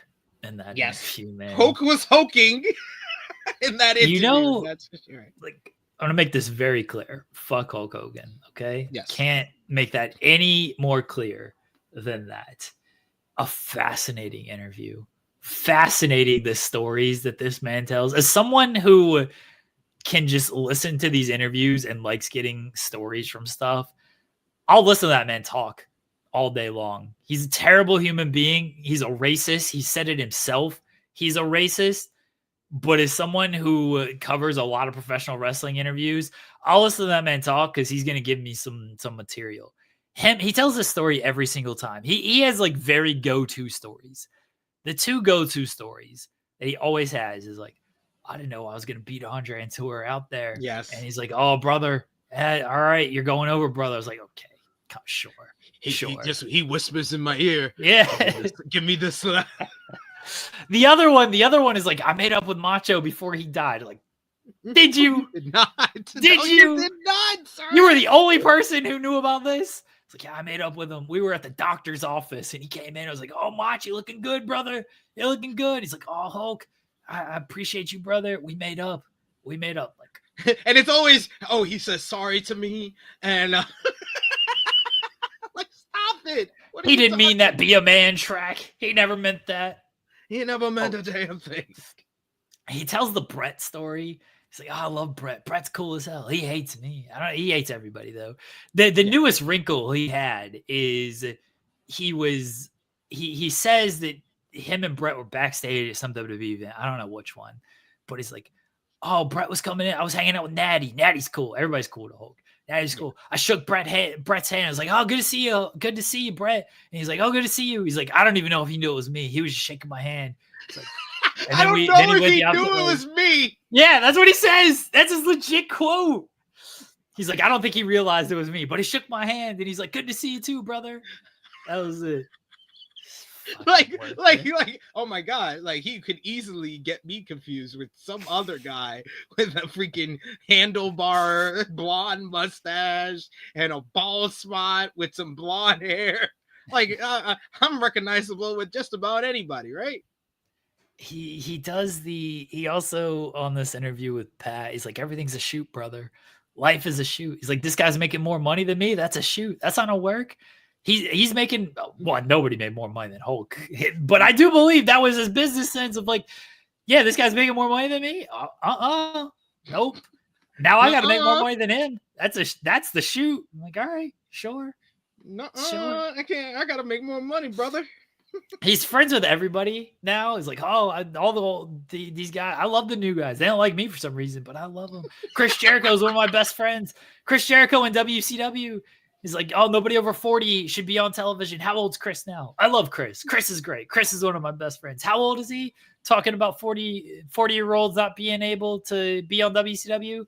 How old's Chris? He's 51. He's still on television. But I love Chris. But I love him. but I love the brother. I love the brother. I'm gonna take a shot at him, but I love the brother. I love him. Bless. He's a piece of shit. He's one of a kind. One of a kind, that whole Hogan. Complete pro wrestler. He's the type of people pro wrestling attracts. I mean, yes, a complete pro wrestler. He's so humble. He does the Mount Rushmore, and he's like, oh, it's Andre, it's Bruno, it's Ric Flair, it's Macho Man. Like, those are the Mount Rushmore. He didn't name anybody from past his era. He just names people who are ahead of him and during his era, but won't name himself. His peers, but he doesn't name himself because he's that humble, Jeremy. That humble. So humble. You heard the Andy Samberg song from Pop Star, Never Stop Stopping? I'm so humble. It's with Adam Levine. Oh, it's such a good song. Hulk Hogan inspired that. Yeah, he probably did. I heard. Yeah. He probably did inspire that song. Yeah, you're right, Power Driver finisher. Not blessing Hulk Hogan. I'll bless his words of liarness that he puts out there, but I'm not blessing the man Hulk Hogan. You bless his lies, but bless his lies. The man Hulk Hogan. Yeah, no. I'm gonna make this very clear. Fuck Hulk Hogan. Okay, I can't make that any more clear. The man is a racist. The man is a piece of shit. Well known. Well, these are facts that are well known to just about anyone. Someone just posted. He does a lot of memes. It's the Dennis Rodman rebounding, and he's talking about like, oh, it comes off at this angle, and so I know it's over here, and then I'm doing this one. It's a great meme. And the caption was PJ Tucker trying to figure out what team he's on. It's like, yeah, PJ Tucker doesn't know. He's like, am I going to Miami? Idea. But wait, I'm going to Canada now. Are you sure I'm not going back to Am I going to Golden State? Where am I actually? Are they buying out my contract yet? Yeah. Like, what's going on here? I don't know if PJ Tucker is going to play again. I assume he's going to get bought out by Toronto. And I don't know what team he ends up on. I don't know. I don't know if any team gets him. He hasn't played all year. PJ Tucker's not going to play. He's going to play. All right. We got a little bit of time left in the show. It's Thursday. It is Star Rating Thursday. We need like an actual name. We need a bumper for all this. Yeah, we need a bumper. We got to have the folks at Fightful headquarters. They got to create a bumper for the Star Ratings. I'm Fightful headquarters. Perfect. I don't know what the bumper would be though. Like, it would probably be a picture of Dave throwing stars. No. You put my face. You Photoshop my face on it. Nah, I'm not gonna do that. There's got to be some wrestler has said like Star Ratings don't matter, right? In the chat. Yeah. Like, Will Ospreay, Omega has said it. Who said it like on television though? Who said it on television? You actually do. You know what? You know what the clip? You know what bumper I'm gonna use? I'm gonna use the Big E bumper. 5-star ratings. Bump that. Be a 5-star. Yeah. big meaty man slapping me. That's what I want to see. Yeah, that's the bumper I'm gonna use. All right, maybe I'll work on that over the weekend. Figure something. Yeah, I do need you. You need to be in the graphic for this. So when I hit the bumper, so I need like a photo of you or like a video of you. I don't know. Maybe you could do the star sprinkle. Do something. Salt Bay. Something like that. All right. Sofa gets it. When people from the South would say bless them, that means that stupid fuck. Yeah. That's basically what it means. Yeah. Stupid fuck. All right, SP3. Star ratings. Hit us with some star ratings.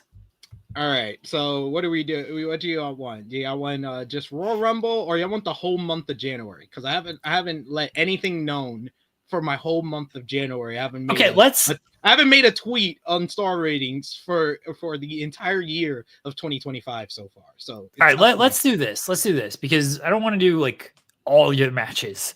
And no, I wouldn't do that. No. Okay, let's do kind of like we did with the NBA.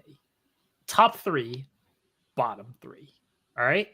Give the top 3 matches of the month, and then bottom 3 of the month.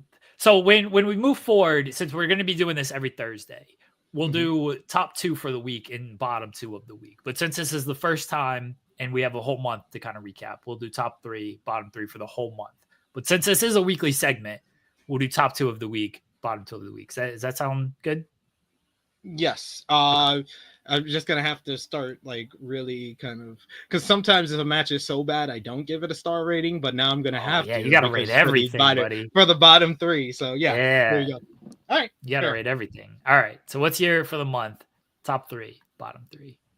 All right. Top 3 matches for the month of January. You got from January 5th. New Japan Pro Wrestling, AEW Wrestle Dynasty, the best match of the month, 5+ stars, Kenny Omega versus Gabe Kidd from Wrestle Dynasty. Obvious number 1. This match pretty much has everything you would want out of like the New Japan epic. You got the beginning where the crowd is like getting into things, and then you have the shift moment where Omega does the backdrop and Kidd's legs kind of hit the top rope, and then he bounces on the apron to the outside. Then Kenny does the dragon suplex. Then he does the power bomb over the barricade into the table. Then he does the crazy freaking dive over the top of into the crowd and stuff like that. And then you get the him holding the ribs, him kicking the young lion, which really turns the crowd and has them start rallying behind Gabe Kidd. Like this match just has different levels to it. I can explain this match like as a movie. That's like that. I feel like those are usually the matches that I'm going to give 5 stars to. If I could describe it and explain it, and it's like a movie that has different stages and different levels to it. Because I just gave you the first 2 levels. Then you got when Omega freaking gets busted open and he's linking and everything. Then you got Gabe Kidd getting busted open. You got the table callback to the Ospreay matchup. You got the Dragon Suplex callback from the Okada match from 2017. You get callbacks to all these classics. You got Gabe Kidd putting on one of the most emotional and gripping performances that you could see from a heel that becomes a face before your eyes. This is New Japan Pro Wrestling's equivalent of Bret the Hitman Hart versus Stone Cold Steve Austin, which is still the greatest WWE matchup of all time. This was New Japan's answer to it. Has to be a 5-star match. 4.5. Figured you would say that. Look at Keyshawn beat you to the punch. He said it was a good 4-star match. I think he was talking. Oh, maybe he was talking about this. It insisted upon itself. What does that even mean? What does that even mean? Just insisted upon itself. It's too try hard. Too try hard to be a 5-star match. Oh, we got to get blood here. We got to do this spot here. Oh, we got to do the fighting spirit spot. Try too hard. Visceral violence in the best way possible. People know I love this match. I don't do star ratings. I don't feel I don't lock into matches enough to feel like I can do a good star rating system or anything. like that. Like to me, I basically have a pass and fail grade. If it entertains me, it's a pass. If it doesn't entertain me, it's a fail. This entertained me.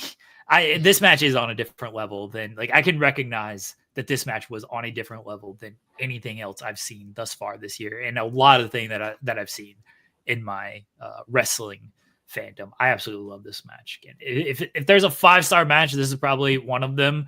If I did star ratings, but yeah, this match ruled. I loved everything about this match, every single thing about it. I thought the intensity was right. Kenny being still an absolute madman, being a year away from the ring, great.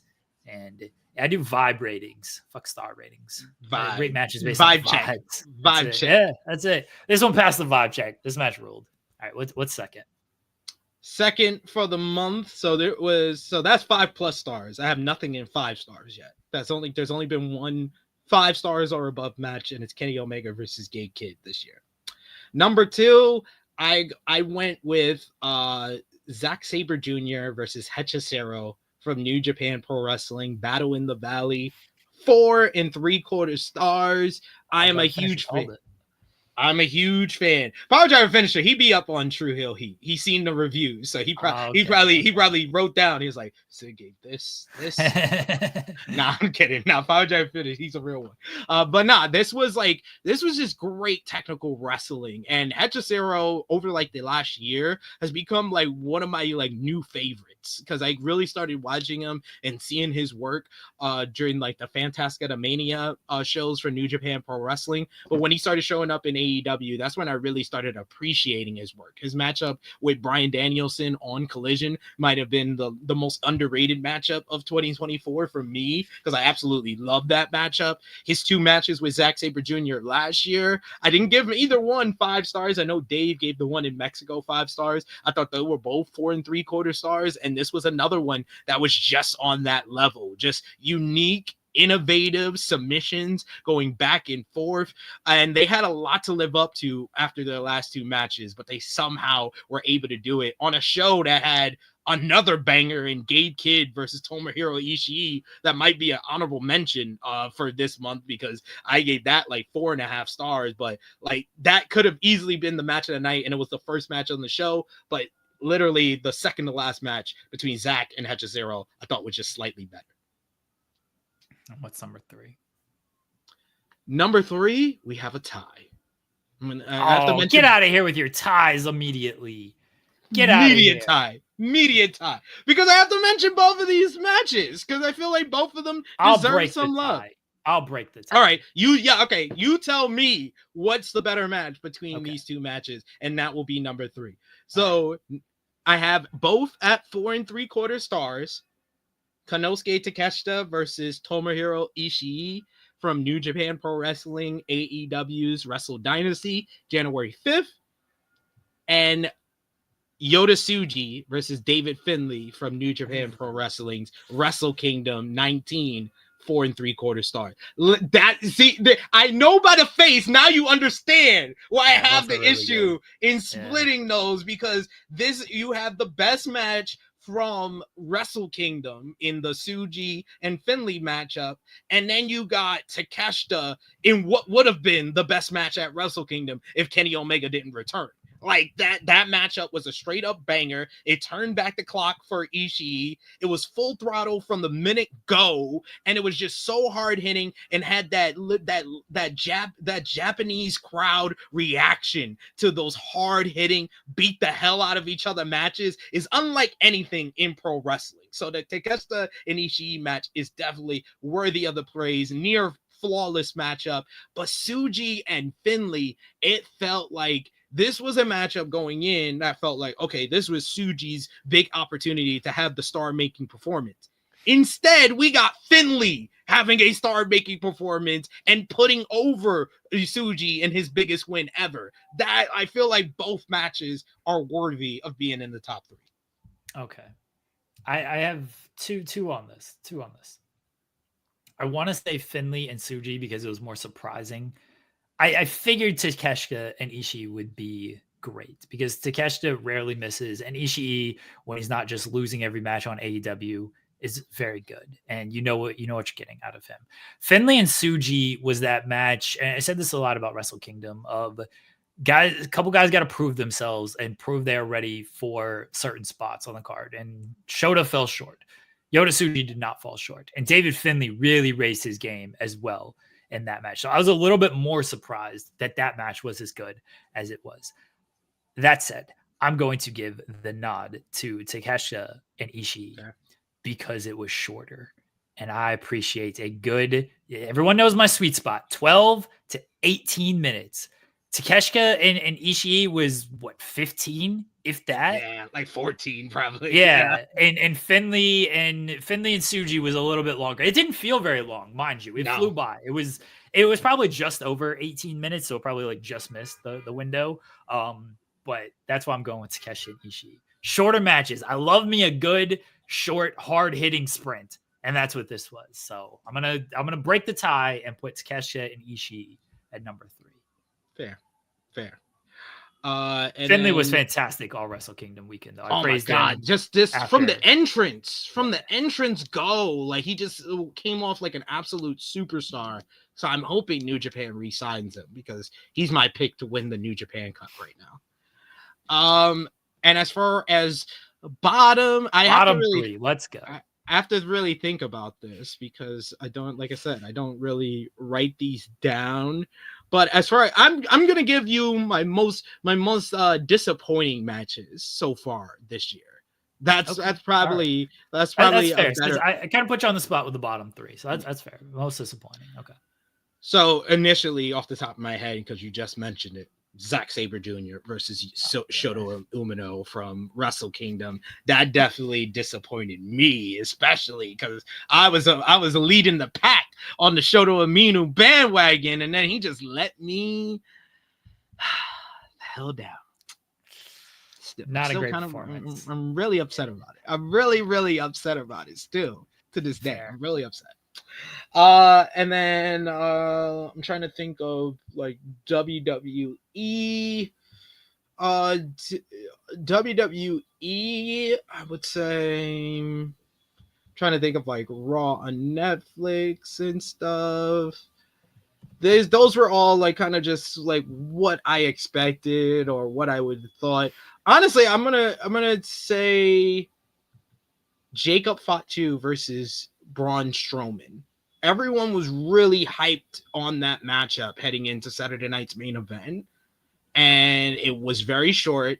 Had one of the worst finishes so far this year, and no one talks about the matchup. They all talk about the post match. So yeah, they did the post match. That's my most disappointing matchup so far this year. I liked DIY versus Motor City Machine Guns from the Rumble, the men's Rumble match, and KO and Cody Rhodes. I gave those the same rating. I gave those 4.5 stars. I know I gave my men's Royal Rumble rating on Tuesday, so I'll give you the Cody run. I gave that 4.5 stars as well. They beat the hell out of each other.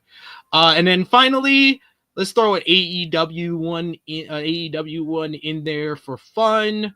And I'll go with number 3. I mean, a lot of the ones that I'm like thinking that were disappointing, it's ones that I kind of knew were going to be disappointed, but still, I'm still going to say Claudio Castagnoli versus Jeff Jarrett. That match should have been 5 stars. Jeff Jarrett should have won in like 30 seconds. Would have rolled. Why does Claudio need 3 people to beat Jeff Jarrett in 2025? Why? Jeff Jarrett's the GOAT. That's why. What do you mean why? He rules. You're the greatest wrestler of all time. You're hilarious. All right, fair on Jarrett and Claudio, and it's track the bad matches. I am now. That's what people want to hear about. There we go. The Xavier Woods theory. I agree with Xavier on a lot of things, not how they treated Big E, but one thing I most certainly agree with him on is give me like the greatest professional wrestling match of all time, something that stands out above everything else, or give me the worst professional wrestling match. I agree with that. I do agree with that. It feels like anybody could just do 3 to 4 stars. I know it's not that simple, but there's so many 3 to 4 star matches. There's so many because there's so much wrestling nowadays, and so many people are just really good at it. There's so many 3 to 4 star matches.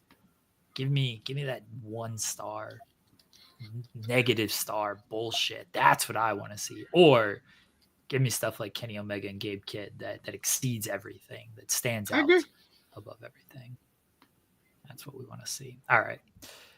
Coming up tonight, we have TNA Impact. It's a taped show. So if you want spoilers, go read the spoilers or watch the show. We'll have a post show tonight. We also have ROH, also a taped show. On spoilers, there are spoilers. There's a post show tonight. It's the same post show. You'll see SP3 on the post show. He's one of 3 people that watch ROH. Me, Kimmy Sokol, and Kate. Yes. Yeah, that's it. Seems I have to pay attention. But that's about it. You pay attention when there's news. Yes. Yeah, the spotlight moves to 6:30 tonight. So 6:30 right here on this channel will be myself and Steven Jensen. We will be talking about a bunch of different stuff in the world of wrestling. I'll be happy that Cody Rhodes is still the champion, and I will try to rain on his parade that Cody Rhodes will not main event WrestleMania. That's my goal, is to troll him that Cody Rhodes or Cena's getting number 17. Yeah, but I think he'll be happy if like Cena wins. So because Cody's held the title for a year, I think he expects Cody to lose at WrestleMania regardless. So I have to troll him in a different way that Cody's not going to main event, or he's going to lose to like Solo. I don't know why Solo, but that would be a trolling. So I'll troll him. Oh, that would be a nice troll though. I like that. SP3, let everybody know where they can find you at. Well, you can find me back on your Twitter or Facebook or YouTube screens in about less than 2 hours. I will be live on the True Hill Heat YouTube channel at 2:05 p.m. Eastern Time. Yes, 2:05 p.m. Eastern Time for AE Ramble, what I call the best AEW Dynamite review in the land, because Jimmy Macaram hates Tony Khan. So his views are his views, and God knows what he's going to think about what we both thought was a great episode of Dynamite. I never know with Jimmy Macaram what I'm going to get. So check us out, 2:05 p.m. Eastern Time over on the True Hill Heat YouTube channel. Like Jeremy said, I'll be with Kate over on Fightful main channel, reviewing tonight's Ring of Honor at 9 p.m. Eastern Time. And then tomorrow over on True Hill Heat YouTube channel, I'll be live for a New Japan Pro Wrestling New Beginning in Osaka preview. But before that, I'm going to be back. You get me 3 times this week on In the Weeds. So I'll be here with Jeremy. Join us live for that tomorrow at 10 a.m. Eastern. Joel running from the grind already.